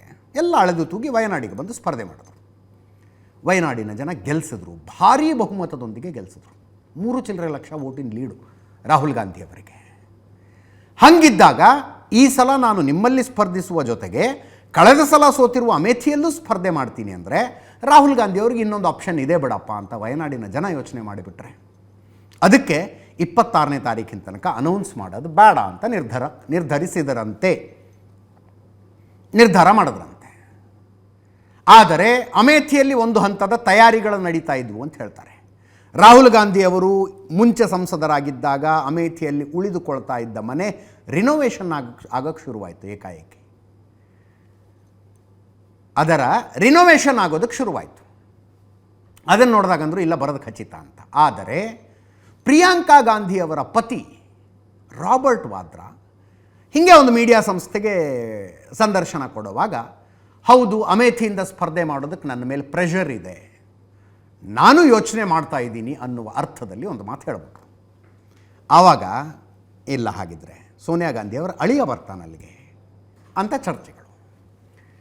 ಇದೇನಾಗಿದೆ, ಅಮೇಥಿ ಮತ್ತು ರಾಯ್ಬರೇಲಿ ಅಂತೂ ಬಿಡಿ, right from the first election 1952ರಿಂದ ಗಾಂಧಿ ಕುಟುಂಬ ಅದನ್ನು ಪ್ರತಿನಿಧಿಸ್ತಾ ಬರ್ತಾ ಇದೆ. ಫಿರೋಜ್ ಗಾಂಧಿ ಗೆಲ್ತಾ ಇದ್ರಲ್ಲಿ, ಇಂದಿರಾ ಗಾಂಧಿಯವರ ಪತಿ ಫಿರೋಜ್ ಗಾಂಧಿ ಗೆಲ್ತಾ ಇದ್ರು. ರಾಯ್ಬರೇಲಿ ಕೂಡ ಅಷ್ಟೇ. ಐ ಥಿಂಕ್ 1967ರಿಂದ, ಇದು ಅಮೇಥಿ 1967ರಿಂದ ನಿರಂತರವಾಗಿ ಗಾಂಧಿ ಕುಟುಂಬವನ್ನು ಗೆಲ್ಲಿಸ್ತಾ ಬಂದಿದೆ. ರಾಹುಲ್ ಗಾಂಧಿ 3ನೇ ಸಲ ಅಲ್ಲಿ MP ಆಗಿ 3 ಸಲ MP ಆಗಿದ್ದರು. 1999ರಲ್ಲಿ ಸೋನಿಯಾ ಗಾಂಧಿ ಅವರು ಬಳ್ಳಾರಿಯಲ್ಲಿ ಸ್ಪರ್ಧೆ ಮಾಡಿದ್ರಲ್ಲ, ಆವಾಗ ಅಮೇಥಿಯಲ್ಲೂ ಸ್ಪರ್ಧೆ ಮಾಡಿದರು. ಅಮೇಥಿಯಲ್ಲಿ ಗೆದ್ದಿದ್ರು ಅವರು 1999. 2004ರಲ್ಲಿ ಮಗನಿಗೆ ಕ್ಷೇತ್ರ ಬಿಟ್ಟುಕೊಟ್ಟು ತಾವು ರಾಯಬರೇಲಿಗೆ ಹೋಗಿದ್ರು. ಈಗ ಅಮೇಥಿ ಮತ್ತು ರಾಯಬರೇಲಿಯಿಂದ ಗಾಂಧಿ ಕುಟುಂಬದವರು ಯಾರೂ ಸ್ಪರ್ಧೆ ಮಾಡೋದಿಲ್ವಾ? ಅಕಸ್ಮಾತ್ ಮಾಡದಿದ್ರೆ ಎಂಥ ಮೆಸೇಜ್ ಅದು? ಭಾರತ ಸ್ವತಂತ್ರಗೊಂಡು ಮೊಟ್ಟ ಮೊದಲ ಚುನಾವಣೆ ನಡೆದಾಗಿನಿಂದಲೂ ಕೂಡ ಆ ಕುಟುಂಬದವರು ಒಬ್ಬರಲ್ಲ ಒಬ್ಬರು ಉತ್ತರ ಪ್ರದೇಶದಿಂದ ಗೆಲ್ತಾನೆ ಬಂದಿದ್ದಾರೆ. ಗಾಂಧಿ ಕುಟುಂಬ ಉತ್ತರ ಪ್ರದೇಶದಿಂದ ಪಲಾಯನ ಮಾಡಿಬಿಡ್ತು ಅನ್ನುವಂಥ ಮೆಸೇಜ್ ಇದೆಯಲ್ಲ, that will not go well with the crowd. ಜನರಿಗೆ ಸರಿ ಅನ್ಸೋದಿಲ್ಲ. ಉತ್ತರ ಪ್ರದೇಶ ಬಿಟ್ಟೇ ಬಿಡ್ತಂತೆ ಗಾಂಧಿ ಕುಟುಂಬ. ಆ ಮೆಸೇಜಿಂಗ್ ಹೋಗಬಾರದು ಅನ್ನುವ ಕಾರಣಕ್ಕೆ ಅಣ್ಣ ತಂಗಿ ಇಬ್ಬರು ಅಮೇಥಿ ರಾಯ್ಬರೇಲಿ ಸ್ಪರ್ಧೆ ಮಾಡ್ತಾರೆ ಅಂತ. ಕಳೆದ ಸಲ ಎಷ್ಟು ರಾಹುಲ್ ಗಾಂಧಿ ಸೋತಿದ್ದು? 55,000 ಮತಗಳ ಅಂತರದಿಂದ. ಸೋನಿಯಾ ಗಾಂಧಿ ಹೆಂಗೂ ಸಿಟ್ಟಿಂಗ್ MP ಇದ್ದಾರಲ್ಲಿ ರಾಯಬರೇಲಿಯಲ್ಲಿ. ರಾಯಬರೇಲಿಯ ಟಿಕೆಟನ್ನು ಪ್ರಿಯಾಂಕಾ ಗಾಂಧಿ ತಗೊಳ್ಳೋದು. ಅಮೇಥಿಯಲ್ಲಿ ಮತ್ತೆ ನೋಡಿ, 2 ಕ್ಷೇತ್ರಕ್ಕೂ ಕಾಂಗ್ರೆಸ್ ಇನ್ನೂ ಅಭ್ಯರ್ಥಿಗಳನ್ನು ಅನೌನ್ಸ್ ಮಾಡಿಲ್ಲ. 5ನೇ ತಾರೀಕು ನಾಮಿನೇಷನ್ ಫೈಲ್ ಮಾಡೋದಕ್ಕೆ ಲಾಸ್ಟ್ ಡೇ ಅಲ್ಲಿ. 20ನೇ ತಾರೀಕು ಮತದಾನ ನಡೆಯುತ್ತೆ. ಮೇ 20ನೇ ತಾರೀಕು ಅಮೇಥಿ ರಾಯಬರೇಲಿಯಲ್ಲಿ ಮತದಾನ. 5ನೇ ತಾರೀಕಿದೆ ನಾಮಿನೇಷನ್ ಫೈಲ್ ಮಾಡೋದಕ್ಕೆ. ನಾಮಿನೇಷನ್ ಫೈಲ್ ಮಾಡ್ತಾರೆ ಅಂತ ಇನ್ನೂ ನ್ಯಾಷನಲ್ ಚಾನಲ್ನಲ್ಲಿ ಇನ್ನೂ ಒಂದು ರೀತಿಯ ಸುದ್ದಿ ಬಂತು. ರಾಹುಲ್ ಗಾಂಧಿ ಅವರಿಗೆ ಆಸಕ್ತಿ ಇರುವುದು ಅಮೇಥಿಯಲ್ಲ, ರಾಯಬರೇಲಿಯಿಂದ ಸ್ಪರ್ಧೆ ಮಾಡಬೇಕು ಅಂತ. ಪ್ರಿಯಾಂಕಾನೂ ರಾಯಬರೇಲಿಯಿಂದ ಸ್ಪರ್ಧೆ ಮಾಡಬೇಕು ಅಂತಿದ್ದಾರೆ. ಕುಟುಂಬದಲ್ಲಿ ತೀರ್ಮಾನ ಆಗಬೇಕಾಗಿದೆ ಅನ್ನುವ ಸುದ್ದಿಗಳು ಬಂದು, what ever it is, Amethi ಮತ್ತು ರಾಯಬರೇಲಿ ಸೀರಿಯಸ್ ಆಗಿ ಅಣ್ಣ ತಂಗಿಯ ಮನಸ್ಸಿನಲ್ಲಿದೆ ಅಂತ ಆಯಿತು. ಕೆಲವರು ಡೇಟು ಹೇಳ್ತಾ ಇದ್ದಾರೆ, 1ನೇ ತಾರೀಕು ಅಥವಾ 3ನೇ ತಾರೀಕು ರಾಹುಲ್ ಗಾಂಧಿ ಅಮೇಥಿಯಿಂದ ನಾಮಿನೇಷನ್ ಫೈಲ್ ಮಾಡ್ತಾರೆ, 3ನೇ ತಾರೀಕು ಪ್ರಿಯಾಂಕಾ ಗಾಂಧಿ ರಾಯಬರೇಲಿಯಿಂದ ನಾಮಿನೇಷನ್ ಫೈಲ್ ಮಾಡ್ತಾರೆ ಅಂತ. ಅದಕ್ಕಿಂತ ಮುಂಚೆನೇ ಒಂದು ಇಂಟ್ರೆಸ್ಟಿಂಗ್ ಬೆಳವಣಿಗೆ ಆಗಬಹುದು ಅನ್ನುವ ಚರ್ಚೆ ಕಾಣಿಸ್ತಾ ಇದೆ. ಏನು ಬೆಳವಣಿಗೆ? ಇಬ್ಬರು ಅಯೋಧ್ಯೆಗೆ ಹೋಗ್ತಾರೆ. ಭವ್ಯ ರಾಮ ಮಂದಿರದಲ್ಲಿ ರಾಮಲಲ್ಲಾನ ದರ್ಶನ ತಗೊಳ್ತಾರೆ. ಆ ನಂತರ ಹೋಗಿ ನಾಮಿನೇಷನ್ ಫೈಲ್ ಮಾಡ್ತಾರೆ ಅನ್ನುವ ಚರ್ಚೆಗಳು ಬಹಳ ಜೋರಾಗಿದ್ದಾವೆ. ಇದು ಒಂದು ವೇಳೆ ಆದರೆ ಬಹಳ ಇಂಟ್ರೆಸ್ಟಿಂಗ್ ಚರ್ಚೆಗಳು ಇರ್ತವೆ ರಾಜಕಾರಣದಲ್ಲಿ. ಯಾಕಂದರೆ ಜನವರಿ 22ನೇ ತಾರೀಕು ಅಯೋಧ್ಯೆಯ ಭವ್ಯ ರಾಮ ಮಂದಿರ ಲೋಕಾರ್ಪಣೆಗೊಂಡಾಗ ಆ ಕಾರ್ಯಕ್ರಮಕ್ಕೆ ವಿವಿಧ ಪಕ್ಷಗಳನ್ನು ಆಹ್ವಾನಿಸಿದಂತೆ ಕಾಂಗ್ರೆಸ್ಸನ್ನು ಕೂಡ ಆಹ್ವಾನಿಸಿತ್ತು, ಟ್ರಸ್ಟ್ನವರು ಆಹ್ವಾನಿಸಿದ್ರು. ಆವಾಗ ಕಾಂಗ್ರೆಸ್ಸು ಒಂದು ಬಹಿರಂಗ ಪತ್ರ ಬರೆದು ನಾವು ಈ ಕಾರ್ಯಕ್ರಮವನ್ನು ಬಹಿಷ್ಕರಿಸ್ತಾ ಇದ್ದೀವಿ ಅಂದರು, ಬಾಯ್ಕಾಟ್ ಮಾಡಿದ್ರು ಆ ಕಾರ್ಯಕ್ರಮವನ್ನು. ಈಗ ಚುನಾವಣೆಗಿಂತ ಮುಂಚೆ ರಾಮಲಲ್ಲಾನ ದರ್ಶನ ಪಡೆಯೋದಕ್ಕೆ ಬಂದರೆ ಚರ್ಚೆಗಳು ಎಲ್ಲಿಂದ ಎಲ್ಲಿಗೆ ಹೋಗಬಹುದು, ಕ್ವಶನ್ ಮಾರ್ಕ್ ಇದು. ಅಯೋಧ್ಯೆಗೆ ಬರ್ತಾರಾ, ರಾಮಲಲ್ಲಾನ ಭೇಟಿಯಾಗಿ ರಾಮಲಲ್ಲಾನ ದರ್ಶನ ಪಡೆದು ನಾಮಿನೇಷನ್ ಫೈಲ್ ಮಾಡೋದಕ್ಕೆ ಹೋಗ್ತಾರೆ. ನ್ಯಾಷನಲ್ ಚಾನಲಲ್ಲಿ ಜೋರು ಚರ್ಚೆ ಆಗ್ತಾ ಇದೆ. ಈ ಸಾಧ್ಯತೆಗಳನ್ನು ತಳ್ಳಿ ಹಾಕೋದಕ್ಕಾಗೋದಿಲ್ಲ. ಅಕಸ್ಮಾತ್ ಆದರೆ ರಾಯ್ಬರೇಲಿಯಲ್ಲಿ ಪ್ರಿಯಾಂಕಾ ಗಾಂಧಿ ನಿಂತ್ಕೊಳ್ಳೋದಾದರೆ ಬಿ ಜೆ ಪಿ ಕ್ಯಾಂಡಿಡೇಟ್ ಯಾರು? ಈಗಾಗಲೇ ಅಲ್ಲೊಂದು ಕ್ಯಾಂಡಿಡೇಟ್ ಅನೌನ್ಸ್ ಮಾಡಿದ್ದಾರೆ ಬಿ ಜೆ ಪಿಯವರು. ಆದರೆ ಪ್ರಿಯಾಂಕಾ ಗಾಂಧಿ ಸ್ಪರ್ಧೆ ಖಚಿತ ಆದರೆ ಬಿ ಜೆ ಪಿಯವರು ಟಿಕೆಟ್ ಚೇಂಜ್ ಮಾಡ್ತಾರಂತೆ. ಆದಿತ್ಯ ಸಿಂಗಿಗೆ ಈಗಾಗಲೇ ಟಿಕೆಟ್ ಅನೌನ್ಸ್ ಮಾಡಿದ್ದಾರೆ ರಾಯ್ಬರೇಲಿಗೆ. ಪ್ರಿಯಾಂಕಾ ಗಾಂಧಿ ಸ್ಪರ್ಧಿಸುವುದು ಖಚಿತ ಆದರೆ ಅಲ್ಲಿಗೆ ವರುಣ್ ಗಾಂಧಿನ ಕಳಿಸಬಹುದು ಅಂತ. ಪ್ರಿಯಾಂಕಾ ಗಾಂಧಿ ವರ್ಸಸ್ ವರುಣ್ ಗಾಂಧಿ, ಗಾಂಧಿ ಕುಟುಂಬದ ಇಬ್ಬರು ಓರಗಿತ್ತಿಯರ ಮಕ್ಕಳು. ಒಂದು ಸಲ ಒಂದು ಅರ್ಧ ಗಂಟೆ ಡಿಟೇಲಾಗಿ ಕಥೆ ಹೇಳಿದ್ದೆ ನಾನು. ಸೋನಿಯಾ ಗಾಂಧಿ ಮತ್ತು ಮನೇಕಾ ಗಾಂಧಿ ಪರಸ್ಪರ ದೂರ ಆದದ್ದು ಹೆಂಗೆ ಅಂತ. ಇಂದಿರಾ ಗಾಂಧಿಯವರ ಇಬ್ಬರು ಗಂಡು ಮಕ್ಕಳು ರಾಜೀವ್ ಮತ್ತು ಸಂಜಯ್. ರಾಜೀವ್ ಪತ್ನಿ ಸೋನಿಯಾ ಗಾಂಧಿ, ಸಂಜಯ್ ಪತ್ನಿ ಮನೇಕಾ ಗಾಂಧಿ. ಇಬ್ಬರು ಒಂದೇ ಮನೆಯಲ್ಲಿದ್ದರು. ಇಂದಿರಾ ಗಾಂಧಿಯವರು ಪ್ರಧಾನಮಂತ್ರಿಯಾಗಿದ್ದಾಗ ಪ್ರಧಾನಮಂತ್ರಿ ನಿವಾಸದ 2 ಅಕ್ಕಪಕ್ಕದ ಕೋಣೆಗಳಲ್ಲಿ ಇಬ್ಬರು ಇದ್ದಂಥವರು. ಸಂಜಯ್ ಗಾಂಧಿ ವಿಮಾನ ಹಾರಿಸೋದಕ್ಕೆ ಹೋಗಿ ವಿಮಾನ ಪತನದಲ್ಲಿ ಮೃತಪಟ್ಟರು. ಸೋನಿಯಾ ಗಾಂಧಿಯವರಿಗೆ ರಾಜಕೀಯದಲ್ಲಿ ಏನೇನೂ ಆಸಕ್ತಿ ಇರಲಿಲ್ಲ, ರಾಜೀವ್ ಗಾಂಧಿಯವರಿಗೂ ಆಸಕ್ತಿ ಇರಲಿಲ್ಲ. ವಿಪರೀತ ಆಸಕ್ತಿ ಇದ್ದದ್ದು ಸಂಜಯ್ ಗಾಂಧಿಗೆ ಮತ್ತು ಅವರ ಪತ್ನಿ ಮನೇಕಾ ಗಾಂಧಿಗೆ. ಸಂಜಯ್ ತೀರ್ಕೊಂಡ್ರು. ಇಂದಿರಾ ಗಾಂಧಿಯವರ ಬಲಗೈ ಅಂತಿದ್ದ ಕಿರಿಮಗ ಸಂಜಯ್ ತೀರ್ಕೊಂಡ್ರು. ಅದಾದ ನಂತರ ಸಂಜಯ್ ಗಾಂಧಿ ಉತ್ತರಾಧಿಕಾರಿಯಾಗಿ ಮನೇಕಾ ಬರ್ತಾರೆ ಅನ್ನುವ ಚರ್ಚೆ ಇದ್ದಾಗ ಹಾಗೆ ಮಾಡದಂತೆ ಸೋನಿಯಾ ಗಾಂಧಿಯವರು ಇಂದಿರಾ ಗಾಂಧಿಯವರನ್ನು ತಡೆದರು ಅಂತ ಸುದ್ದಿ. ಮನೇಕಾ ಗಾಂಧಿಯವರಿಗೆ ಬೇಜಾರಾಯಿತು. ಸೋನಿಯಾ ಗಾಂಧಿ ವಿದೇಶ ಪ್ರವಾಸದಲ್ಲಿದ್ದಾಗ ಸಂಜಯ್ ವಿಚಾರ್ ಮಂಚ್ ಅನ್ನೋ ಥರದ್ದೊಂದು ಸಂಘಟನೆಯನ್ನು ಮಾಡಿಕೊಂಡು ಆ ಸಂಘಟನೆಯ ಕಾರ್ಯಕ್ರಮ ಮಾಡಿಬಿಡ್ತಾರೆ Maneka Gandhi. Indira Gandhi was very upset. ಒಂದು ದಿವಸ ಇಂದಿರಾ ಗಾಂಧಿಯವರು ವಾಪಸ್ ಬಂದ ಮೇಲೆ ದಿನ ರಾತ್ರಿ ಕುಟುಂಬ ಡೈನಿಂಗ್ ಟೇಬಲ್ ಕೂತ್ಕೊಂಡು ಹಿಂಗೆ ಒಟ್ಟಿಗೆ ಊಟ ಮಾಡ್ತಾ ಇರುತ್ತೆ. ಮನೇಕಾ ಗಾಂಧಿಯವರಿಗೆ ಮನೆಯ ಕೆಲಸದವರು ತಟ್ಟೆಯಲ್ಲಿ ಊಟ ಬಡಿಸ್ಕೊಂಡು ರೂಮಿಗೆ ತಗೊಂಡು ಹೋಗ್ತಾರೆ, ನೀವು ಬರಬಾರ್ದಂತೆ ಡೈನಿಂಗ್ ಟೇಬಲ್ಗೆ ಅಂತ. Maneka Gandhi was very upset. ಹಾಗೆ ಮುಂದುವರ್ಕೊಂಡು ಹೋಗುತ್ತೆ. ಅಂತಿಮವಾಗಿ ಒಂದು ದಿವಸ ಇಂದಿರಾ ಗಾಂಧಿ ಹೇಳ್ತಾರೆ, ನೀನು ಮನೆ ಖಾಲಿ ಮಾಡ್ಕೊಂಡು ಹೊರಗಡೆ ಹೋಗು ಅಂತ. ನಾನು ಯಾಕೆ ಖಾಲಿ ಮಾಡಲಿ, ಇದು ನನ್ನ ಗಂಡನ ಮನೆ ಅಂತಾರೆ ಮನೇಕಾ ಗಾಂಧಿ. ಇಂದಿರಾ ಗಾಂಧಿ ಹೇಳ್ತಾರೆ, ಇದು ನಿನ್ನ ಗಂಡನ ಮನೆ ಅಲ್ಲ, ಇದು ಈ ದೇಶದ ಪ್ರಧಾನಮಂತ್ರಿಯ ಮನೆ ಅಂತ. ತಮ್ಮ ಆಪ್ತರೊಬ್ಬರನ್ನ ಕರೆಸ್ಕೊಂಡು ಸೂಟ್ ಕೇಸ್ ತುಂಬಿಕೊಂಡು ಪ್ರಧಾನಿ ಮನೆಯಿಂದ ಮನೇಕಾ ಗಾಂಧಿ ಹೊರಗೆ ಬಂದರೆ ಹೊರಗಡೆ ಮೀಡಿಯಾದವರೆಲ್ಲ ಕ್ಯಾಮ್ರಾ ಹಿಡ್ಕೊಂಡು ನಿಂತಿರ್ತಾರೆ. ಮನೇಕಾ ಗಾಂಧಿ ಮಗ ವರುಣ್ ಗಾಂಧಿ ಇನ್ನೂ ಹಸುಗೂಸು ಕೈಲಿ ಕೂಸನ್ನು ಹಿಡ್ಕೊಂಡು ಲಗೇಜ್ ಸಮೇತ ಮನೆ ಖಾಲಿ ಮಾಡ್ಕೊಂಡು ಹೋಗ್ತಾರೆ. ಅದಾದ ನಂತರ ಕುಟುಂಬದಿಂದಾನೆ ದೂರ ಆದರು. ಏನೇನೋ ಆಗಿ ಬಿ ಜೆ ಪಿಗೆ ಬಂದರು. ಬಿ ಜೆ ಪಿ ಅವರಿಗೆ ಟಿಕೆಟ್ ಕೊಡ್ತು, ಗೆದ್ದರು. ವರುಣ್ ಗಾಂಧಿ ಚುನಾವಣೆ ಸ್ಪರ್ಧಿಸುವ ವಯಸ್ಸು ತಲುಪಿದಾಗ ಅವ್ರಿಗೂ ಬಿ ಜೆ ಪಿ ಟಿಕೆಟ್ ಕೊಡ್ತು, ಗೆದ್ದರು. ಆದರೆ ಫಿಲಿಬಿತ್ನಿಂದ ಗೆದ್ದರು. ಸುಲ್ತಾನ್ಪುರದಿಂದ ಮನೇಕಾ ಗಾಂಧಿ ಗೆದ್ದಿದ್ರು. ಉತ್ತರ ಪ್ರದೇಶಕ್ಕೆ ಯೋಗಿ ಆದಿತ್ಯನಾಥ್ ಮುಖ್ಯಮಂತ್ರಿ ಆದ ನಂತರ ವರುಣ್ ಗಾಂಧಿ ಸ್ವಲ್ಪ ಮಟ್ಟಿಗೆ ಭ್ರಮನಿರಸನ ಆದರು. ಮುಖ್ಯಮಂತ್ರಿ ಆಗಬೇಕು ಅನ್ನುವ ಕನಸಿತ್ತು ಅವ್ರಿಗೆ, ಭ್ರಮನಿರಸನ ಆದರು. ಪಕ್ಷಕ್ಕೆ ಮುಜುಗರ ತರುವಂಥ ಹೇಳಿಕೆಗಳನ್ನು ಕೊಡೋದಕ್ಕೆ ಶುರು ಮಾಡಿದ್ರು. ಪಕ್ಷದ ವೇದಿಕೆಯ ಮೇಲೆ ಪಕ್ಷಕ್ಕೆ ಮುಜುಗರ ತರುವಂಥ ಹೇಳಿಕೆಗಳನ್ನು ಕೊಡೋಕ್ಕೆ ಶುರು ಮಾಡಿದ್ರು. ಈ ಸಲ ಅವರಿಗೆ ಬಿ ಜೆ ಪಿ ಟಿಕೆಟ್ ಕೊಡಲಿಲ್ಲ. ಪಿಲಿಭಿತ್ತಿಗೆ ಬೇರೆಯವ್ರನ್ನ ಅನೌನ್ಸ್ ಮಾಡ್ತು. ಆ್ಯಕ್ಚುಲಿ ಮನೇಕಾ ಗಾಂಧಿ ಮತ್ತು ಪ್ರಿಯಾಂಕಾ ಗಾಂಧಿ ಇಬ್ಬರು ಒಬ್ರಿಗೊಬ್ಬರು ಟಚ್ನಲ್ಲಿದ್ದಾರೆ.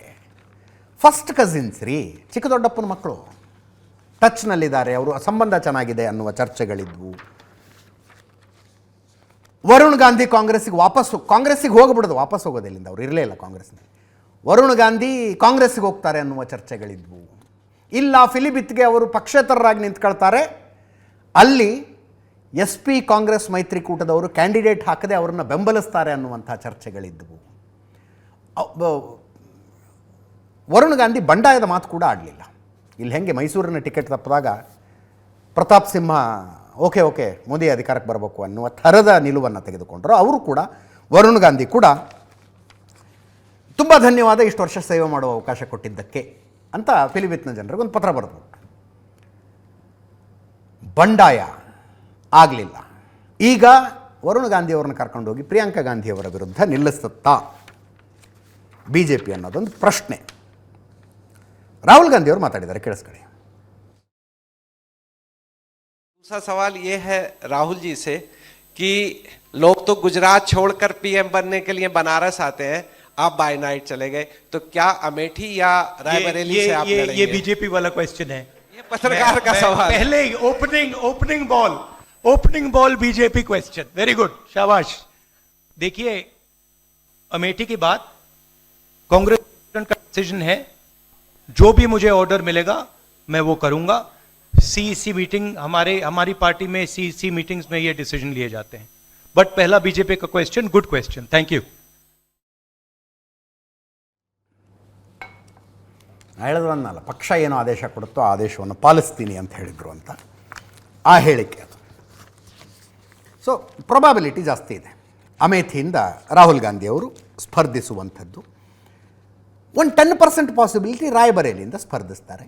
ಆವಾಗ ಪ್ರಿಯಾಂಕಾ ಗಾಂಧಿ ಈ ಸಲ ಚುನಾವಣಾ ರಾಜಕೀಯಕ್ಕೆ ಬರೋದಿಲ್ಲ ಅಂತಾಗತ್ತೆ. ನಾಳೆ ಬೆಳಗ್ಗೆ ಆದರೆ ಕರ್ನಾಟಕದ 14 ಲೋಕಸಭಾ ಕ್ಷೇತ್ರಗಳಿಗೆ ಮತದಾನ. ಕರ್ನಾಟಕದಲ್ಲಿ ಮೊದಲ ಹಂತ, ದೇಶದಾದ್ಯಂತ ಇದು 2ನೇ ಹಂತ. ದೇಶದ 12 ರಾಜ್ಯಗಳು, 1 ಕೇಂದ್ರಾಡಳಿತ ಪ್ರದೇಶ ಸೇರಿಸಿ 89 ಲೋಕಸಭಾ ಕ್ಷೇತ್ರಗಳಿಗೆ ನಾಳೆ ಮತದಾನ ನಡೆಯುತ್ತೆ. 89 ಲೋಕಸಭಾ ಕ್ಷೇತ್ರಗಳಿಗೆ, ಅದರಲ್ಲಿ ಕರ್ನಾಟಕದ 14. ಬೆಳಗ್ಗೆ 7 ಗಂಟೆಗೆ ಶುರುವಾದರೆ ಸಂಜೆ 6 ಗಂಟೆ ತನಕ ಮತದಾನ. 14 ಕ್ಷೇತ್ರಗಳ ಜನ ಒಟ್ಟು 247 ಅಭ್ಯರ್ಥಿಗಳ ಭವಿಷ್ಯವನ್ನು ನಿರ್ಧರಿಸ್ತಾರೆ. ಇವತ್ತು ಸೈಲೆಂಟ್ ಪೀರಿಯಡು, ಮನೆ ಮನೆ ಪ್ರಚಾರ ನಡೀತಾ ಇದೆ. ನಿನ್ನೆ ಸಂಜೆ 6 ಗಂಟೆಯಿಂದ ಶುರುವಾಗಿದೆ, ಬಹಿರಂಗ ಪ್ರಚಾರಕ್ಕೆ ತೆರೆ ಬಿದ್ದಿದೆ. ಇವತ್ತು ಮನೆ ಮನೆ ಪ್ರಚಾರ. 2,88 ಲಕ್ಷ ಮತದಾರರು ಬರ್ತಾರೆ ಈ 14 ಲೋಕಸಭಾ ಕ್ಷೇತ್ರದಲ್ಲಿ. 30,602 ಪೋಲಿಂಗ್ ಬೂತ್ಗಳ ಸ್ಥಾಪನೆಯನ್ನು ಮಾಡಲಾಗಿದೆ. ಸಂಖ್ಯೆಗಳನ್ನು ನೋಡ್ತಾ ಇದ್ರಿ, ಪುರುಷ ಮತದಾರರು ಎಷ್ಟಿದ್ದಾರೆ, ಮಹಿಳಾ ಮತದಾರರು ಎಷ್ಟಿದ್ದಾರೆ. ಬೆಂಗಳೂರು ಉತ್ತರ, ಬೆಂಗಳೂರು ಕೇಂದ್ರ, ಬೆಂಗಳೂರು ಗ್ರಾಮೀಣ, ಬೆಂಗಳೂರು ದಕ್ಷಿಣ, ಮಂಡ್ಯ, ಹಾಸನ, ಮೈಸೂರು, ಕೋಲಾರ, ಚಿಕ್ಕಬಳ್ಳಾಪುರ, ಉಡುಪಿ ಚಿಕ್ಕಮಗಳೂರು, ದಕ್ಷಿಣ ಕನ್ನಡ, ತುಮಕೂರು, ಚಾಮರಾಜನಗರ ಮತ್ತು ಚಿತ್ರದುರ್ಗ, ಇಷ್ಟು ಕ್ಷೇತ್ರಗಳಿಗೆ ನಾಳೆಗೆ ಮತದಾನ. ಕರ್ನಾಟಕದ ಉಳಿದ 14 ಕ್ಷೇತ್ರಗಳಿಗೆ 7ನೇ ತಾರೀಕು ಮತದಾನ. 50,000 ಪೊಲೀಸರ ಭದ್ರತೆ ಇರುತ್ತೆ ನಾಳಿನ ಮತದಾನಕ್ಕೆ. 65 ಅರೆ ಸೇನಾಪಡೆಯ ತುಕಡಿಗಳಿದ್ದಾವೆ. 19,701 ಮತಗಟ್ಟೆಗಳಲ್ಲಿ CC ಕ್ಯಾಮೆರಾಗಳನ್ನು ಅಳವಡಿಸಲಾಗಿದೆ. ಸೂಕ್ಷ್ಮ, ಅತಿ ಸೂಕ್ಷ್ಮ ಅಂತ 20,000 ಮತಗಟ್ಟೆಗಳನ್ನು ಮಾರ್ಕ್ ಮಾಡಲಾಗಿದೆ. ಬೆಂಗಳೂರು ಗ್ರಾಮೀಣ ಮತ್ತು ಮೈಸೂರಿಗೆ ಹೆಚ್ಚಿನ ಭದ್ರತೆಯನ್ನು ಒದಗಿಸಲಾಗಿದೆ. 2019ರ ಲೋಕಸಭಾ ಚುನಾವಣೆಯ ರಿಸಲ್ಟನ್ನು ನೋಡಿದ್ರೆ BJP ಇಲ್ಲಿ 51.78% ವೋಟ್ ಶೇರ್ ತಗೊಂಡಿತ್ತು.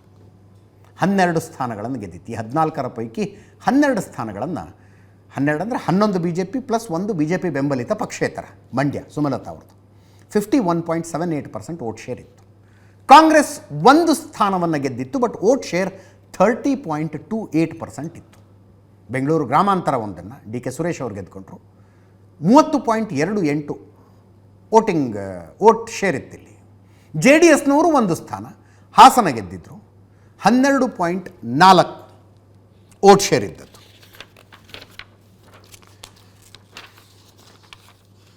ತುಷಾರ್ ಗಿರಿನಾಥ್ ಅವರು ಮಾತಾಡಿದ್ರು. ಒಂದ್ಸಲ ಕೇಳಿಸ್ಕೊಳ್ಳಿ. ಇಂದು ನಮ್ಮ ಮಸ್ಟರಿಂಗ್ ದಿನ. ಎಲ್ಲ ಪೋಲಿಂಗ್ ಪಾರ್ಟೀಸ್ ಬಂದು ಇವತ್ತು ಅವರಿಗೆ ಯಾವ ಯಾವ ಪೋಲಿಂಗ್ ಸ್ಟೇಷನ್ ಅಲಾಟ್ ಆಗಿದೆ ಬೆಳಗ್ಗೆ ಗೋಚರ ಆಗುತ್ತದೆ. ಆ ಪ್ರಕಾರ ಅವರು ತಮ್ಮ ತಮ್ಮ ರೂಮ್ಗೆ ಹೋಗಿ ಅಲ್ಲಿಂದ ಎಲ್ಲ ಮಟೀರಿಯಲ್ ಪಡೆದು ತಮ್ಮ ಮತಗಟ್ಟೆಗೆ ಹೋಗಿ ಅಲ್ಲಿ ಮತಗಟ್ಟೆಯಲ್ಲಿ ನಿವಾಸ ಮಾಡಿ ನಾಳೆ ಸಮಯದೊಳಗಾಗಿ ನಮ್ಮ ಮತದಾನ ಪ್ರಕ್ರಿಯೆಯನ್ನು ಪ್ರಾರಂಭಿಸಲಿಕ್ಕೆ ಕ್ರಮ ಕೈಗೊಳ್ಳುತ್ತಾರೆ. ಸೊ ಎಲ್ಲ ಕಡೆ ಚೆನ್ನಾಗಿ ನಡೀತಾ ಇದೆ. ಎಲ್ಲ ನಮ್ಮ ಸಿದ್ಧತೆ ಆಗಿದೆ. ಆ ಪೋಲಿಂಗ್ ಪಾರ್ಟಿಯವರಿಗೆ ಇವತ್ತು ರಾತ್ರಿ ಏನೇನು ವ್ಯವಸ್ಥೆಯಲ್ಲಿ ಪೋಲಿಂಗ್ ಸ್ಟೇಷನ್ನಲ್ಲಿ ಇರಬೇಕು ಅದನ್ನು ಕೂಡ ಮಾಡಿದ್ದೇವೆ. ಇಂಪಾರ್ಟೆಂಟ್ ವಿಚಾರ ಏನಂದರೆ ನಾಳೆ ಈ ಎಲ್ಲ ವ್ಯವಸ್ಥೆಗೆ ಒಂದು ಪರಿಣಾಮ ಸಿಗಬೇಕಾದ್ರೆ, ಫಲ ಸಿಗಬೇಕಾದ್ರೆ ಮತದಾರರು ಬಂದು ತಮ್ಮ ಮತವನ್ನು ಚಲಾಯಿಸಬೇಕು. ನಮ್ಮ ಕಪ್ಪು ಚುಕ್ಕೆ 54%ಗೆ ಇದೆ, 54% ಮಾತ್ರ ವೋಟಿಂಗ್ ಆಗ್ತಾ ಇರೋದು. ಅದಕ್ಕೆ ಈ ಸಲ ಎಲ್ಲರೂ ನಮ್ಮ ಮತಗಟ್ಟೆಗೆ ಬಂದು ತಮ್ಮ ಮತವನ್ನು ಚಲಾಯಿಸಿ ಈ ಕಪ್ಪು ಚುಕ್ಕಿಯನ್ನು ತೊಳೆಯಬೇಕು. ಹೀಗಾಗಿ ಅವರೆಲ್ಲರಿಗೂ ವಿನಂತಿ ಮಾಡ್ತಾ ಇದ್ದೀನಿ, ದಯವಿಟ್ಟು ತಮ್ಮ ಅಮೂಲ್ಯವಾದ ಮತದಾನವನ್ನು ತಾವು ಮತದ ಹಕ್ಕನ್ನು ಚಲಾಯಿಸಿ ಮತದಾನ. ಕಪ್ಪು ಚುಕ್ಕೆ ಅಂದ್ರಲ್ಲ ತುಷಾರ್ ಗಿರಿನಾಥ್ ಅವರು ಬೆಂಗಳೂರು ಜಿಲ್ಲಾ ಚುನಾವಣಾಧಿಕಾರಿ. ಅವರು ಮಾತನಾಡ್ತಾ ಇದ್ದು ಅರ್ಬನ್ ಅಪಥಿ ಬಗ್ಗೆ. ಅರ್ಬನ್ ಅಪಥಿ, ನಗರ ಪ್ರದೇಶದ ಮತದಾರ ಮತದಾನ ಮಾಡೋದಕ್ಕೆ ಮತಗಟ್ಟೆಗೆ ಬರೋದಿಲ್ಲ. 60% ಸಹಿತ ಮುಟ್ಟೋದಿಲ್ಲ ರೀ ಬೆಂಗಳೂರಿನ ವೋಟಿಂಗು. 60% ಸಹಿತ ಇಲ್ಲ. 55-56% ವೋಟ್ ಹಾಕ್ತಾರೆ ಬೆಂಗಳೂರಿನಲ್ಲಿ ಜನ.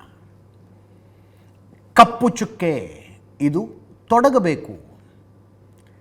ಸುಮ್ಮನೆ ಮಾತಾಡ್ತೀವಿ ನಾವು. ಪ್ರಪಂಚದ ಅತಿ ದೊಡ್ಡ ಪ್ರಜಾಪ್ರಭುತ್ವ ದೇಶ ನಮ್ಮದು. 98 ಕೋಟಿ ಜನ ಮತದಾರರು ಲಿಸ್ಟ್ನಲ್ಲಿ ಹೆಸರು ಎನ್ರೋಲ್ ಮಾಡ್ಕೊಂಡಿದ್ದಾರೆ. 98 ಕೋಟಿ. ಪ್ರಪಂಚದಲ್ಲಿ ಎಲ್ಲೆಲ್ಲಿ ಪ್ರಜಾಪ್ರಭುತ್ವ ಇದೆಯೋ ಆ ಎಲ್ಲ ದೇಶಗಳ ಮತದಾರರ ಸಂಖ್ಯೆಯನ್ನು ಸೇರಿಸಿದ್ರೂ ಕೂಡ 98 ಕೋಟಿ ಆಗೋದಿಲ್ಲ. ಅಷ್ಟು ಭಾರತದಲ್ಲಿ ಮಾತ್ರ ಇದ್ದಾರೆ ಮತದಾರರು. ಬಟ್ ಓಟ್ ಹಾಕೋರು ಎಷ್ಟು ಜನ? 55%, 60%. ಆಮೇಲೆ ಕುತ್ಕೊಂಡು 5 ವರ್ಷ ಮಾತಾಡೋದು, ವ್ಯವಸ್ಥೆ ಸರಿ ಇಲ್ಲ, ಸರ್ಕಾರ ಸರಿ ಇಲ್ಲ, ನಮ್ಮ MP ಸರಿ ಇಲ್ಲ, MLA ಸರಿ ಇಲ್ಲ, ಈ ಕಾನೂನು ಸರಿ ಇಲ್ಲ, ಆ ಕಾನೂನು ಸರಿ ಇಲ್ಲ. ಓಟ್ ಹಾಕಿದ್ರ ಅಂದರೆ ಇಲ್ಲ. ವೋಟಿಂಗ್ ದಿವಸ ಪಿಕ್ನಿಕ್ಕಿಗೆ ಹೋಗಬೇಕಾಗಿರುತ್ತೆ, ಗೋವಾ ಟೂರ್ಗೆ ಹೋಗ್ಬೇಕು, ಕೊಡಗಿಗೆ ಹೋಗ್ಬೇಕು, ಚಿಕ್ಕಮಗಳೂರಿಗೆ ಹೋಗ್ಬೇಕು, ರೆಸಾರ್ಟ್ನಲ್ಲಿ ಇರಬೇಕು, ಚಿಲ್ ಮಾಡಬೇಕು. ನಿಯತ್ತಿನಿಂದ ಓಟ್ ಹಾಕೋರು ಗ್ರಾಮೀಣ ಪ್ರದೇಶದ ಮತದಾರರು. ಗ್ರಾಮೀಣ ಪ್ರದೇಶದ ಮತದಾರರು ನಾವು ಅವರನ್ನು ಅವಿದ್ಯಾವಂತರು ಅಂತೀವಿ. ಅವಿದ್ಯಾವಂತರವರು. ವಿದ್ಯಾವಂತರು ಎಲ್ಲಿದ್ದಾರೆ? ನಗರದಲ್ಲಿದ್ದಾರೆ. ವೋಟಿಂಗ್ ದಿವಸ ಅವರೆಲ್ಲಿರ್ತಾರೆ? ಗೋವಾ ಬೀಚಲ್ಲಿರ್ತಾರೆ, ಚಿಕ್ಕಮಗಳೂರು ಕೊಡಗಿನ ರೆಸಾರ್ಟ್ನಲ್ಲಿರ್ತಾರೆ. ಪಥೆಟಿಕ್ ಅಂದರೆ ಪಥೆಟಿಕ್ ಇದು. ಸಂಜೆ 7ರಿಂದ 8 ತನಕ ನಾವು ಇದನ್ನೇ ಡಿಸ್ಕಸ್ ಮಾಡ್ತಾ ಇದ್ವಿ. ಓಟ್ ಹಾಕೋದಕ್ಕೆ ಅಂತ ಆಸ್ಟ್ರೇಲಿಯಾದಿಂದ ಬೆಂಗಳೂರಿಗೆ ಬಂದಿರುವಂಥ ಒಬ್ಬರು ನಮ್ಮ ಸ್ಟುಡಿಯೋದಲ್ಲಿದ್ದರು, ಪ್ರವೀಣ್ ಅಂತ. 7 ವರ್ಷ ಆಸ್ಟ್ರೇಲಿಯಾದಲ್ಲಿದ್ದಾರೆ ಅವರು. 7 ವರ್ಷದಿಂದ ಓಟ್ ಹಾಕೋದಕ್ಕೆ ಬಂದೇ ಬರ್ತಾರೆ ಅವರು. ಬಹರೇನ್ನಿಂದ ಕಿರಣ್ ಉಪಾಧ್ಯಾಯ ಅಂತ ಬಹರೇನ್ನಿಂದ ಬಂದಿದ್ದಾರೆ. ನನ್ನ ಜೀವನದಲ್ಲಿ ಒಂದೇ ಒಂದು ಚುನಾವಣೆ ನಾನು ಓಟ್ ಹಾಕದೆ ಮಿಸ್ ಮಾಡಿದ್ದು. ಅದರ್ವೈಸ್ ನಾನು ಬಂದೇ ಬರ್ತೀನಿ. ಪ್ರಪಂಚದ ಯಾವ ಮೂಲೆಯಲ್ಲಿದ್ದರೂ ಓಟ್ ಹಾಕೋದಕ್ಕೆ ನಾನು ನನ್ನ ಕ್ಷೇತ್ರಕ್ಕೆ ಬರ್ತೀನಿ ಅಂತಾರೆ ಅವರು. ನಮಗೆ 2 ಕಿಲೋಮೀಟರ್ ದೂರದಲ್ಲಿದೆ ಬೂತು. ಹೋಗಲ್ಲ. ಯಾಕಂದರೆ ಇದು ಮತದಾನ ಮಾಡುವ ಹಕ್ಕು, ಅಧಿಕಾರ, ಇದ್ರ ಬೆಲೆ ಏನು ಅಂತ ಗೊತ್ತಿಲ್ಲ ನಮಗೆ. ಪ್ರಪಂಚದ ಅನೇಕ ದೇಶಗಳಲ್ಲಿ ಜನ ಹೋರಾಡ್ತಾ ಇದ್ದಾರೆ. ಪ್ರಜಾಪ್ರಭುತ್ವ ಬೇಕು ನಮಗೆ ಬೇಕಾದವ್ರನ್ನ ನಾವು ಆಯ್ಕೆ ಮಾಡ್ತೀವಿ ಅಂತ ಹೋರಾಡ್ತಾ ಇದ್ದಾರೆ. ನಿರಂಕುಶ ಪ್ರಭುಗಳ ವಿರುದ್ಧ ಹೋರಾಡ್ತಾ ಇದ್ದಾರೆ ಅವರು. ನಮಗೆ ಸಿಕ್ಕಿದೆ, ಕಿಮ್ಮತ್ತಿಲ್ಲ. ಎಂಥ ದೊಡ್ಡ ಹಬ್ಬ ರೀ. ದಯವಿಟ್ಟು ಕಳಕಳಿಯ ಮನವಿ ಮಾಡಿಕೊಳ್ತೀನಿ, ಮಿಸ್ ಮಾಡ್ಕೋಬೇಡಿ. ಮತದಾನ ಒಂದು ಮಿಸ್ ಮಾಡಬೇಡಿ. ಒಂದು ನಿರಾಶೆ ಮಾತಾಡ್ತಾರೆ ಎಲ್ಲರೂ. ಎಲ್ಲರೂ ಅಯೋಗ್ಯರಿದ್ದಾರೆ, ಹಂಗಿದ್ರೆ ನೋಟಾದೊಂದು ಆಪ್ಷನ್ ಇದೆ. ಮತದಾರರ ಪಟ್ಟಿಯಲ್ಲಿರುವ ಎಲ್ಲರೂ ಅಯೋಗ್ಯರು ಅಂತ ಅನ್ಸಿದ್ರೆ ಅಯೋಗ್ಯರು ಅಂತ ತಿಳಿಸುವ ಅವಕಾಶ ಇದೆ ಅಲ್ಲಿ ನೋಟ. ಹೋಗಿ ಅದನ್ನಾದರೂ ಒತ್ತು ಬನ್ನಿ ಹೋಗಿ. ನೀವು ಬದುಕಿದ್ದೀರಿ ಅಂತ ಪ್ರೂವ್ ಆಗಬೇಕಾಗಿದೆ.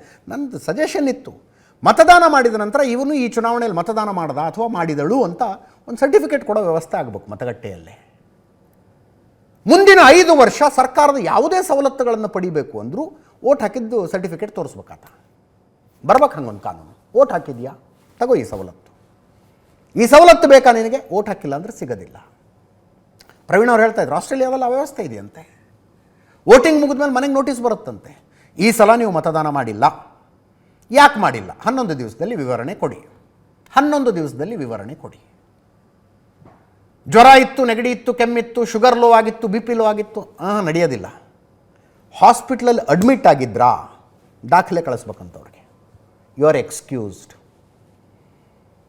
ಯಾವುದೇ ಸ್ಪಷ್ಟೀಕರಣ ನಿಮ್ಮಿಂದ ಬರಲಿಲ್ಲವಾ, ದಂಡ ಕಟ್ಟಬೇಕು. ಲಿಟ್ರಲಿ ದಂಡ ಕಟ್ಟಬೇಕಂತೆ.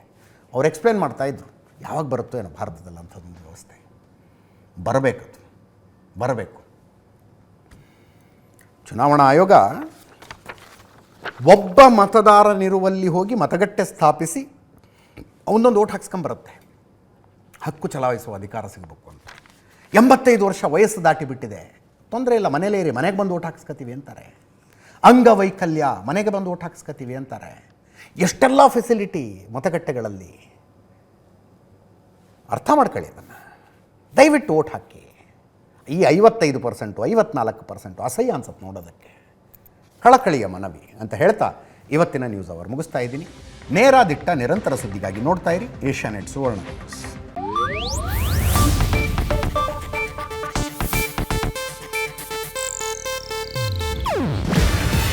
ಇದು ಏಷ್ಯಾನೆಟ್ ನ್ಯೂಸ್ ನೆಟ್ವರ್ಕ್ ಪ್ರಸ್ತುತಿ.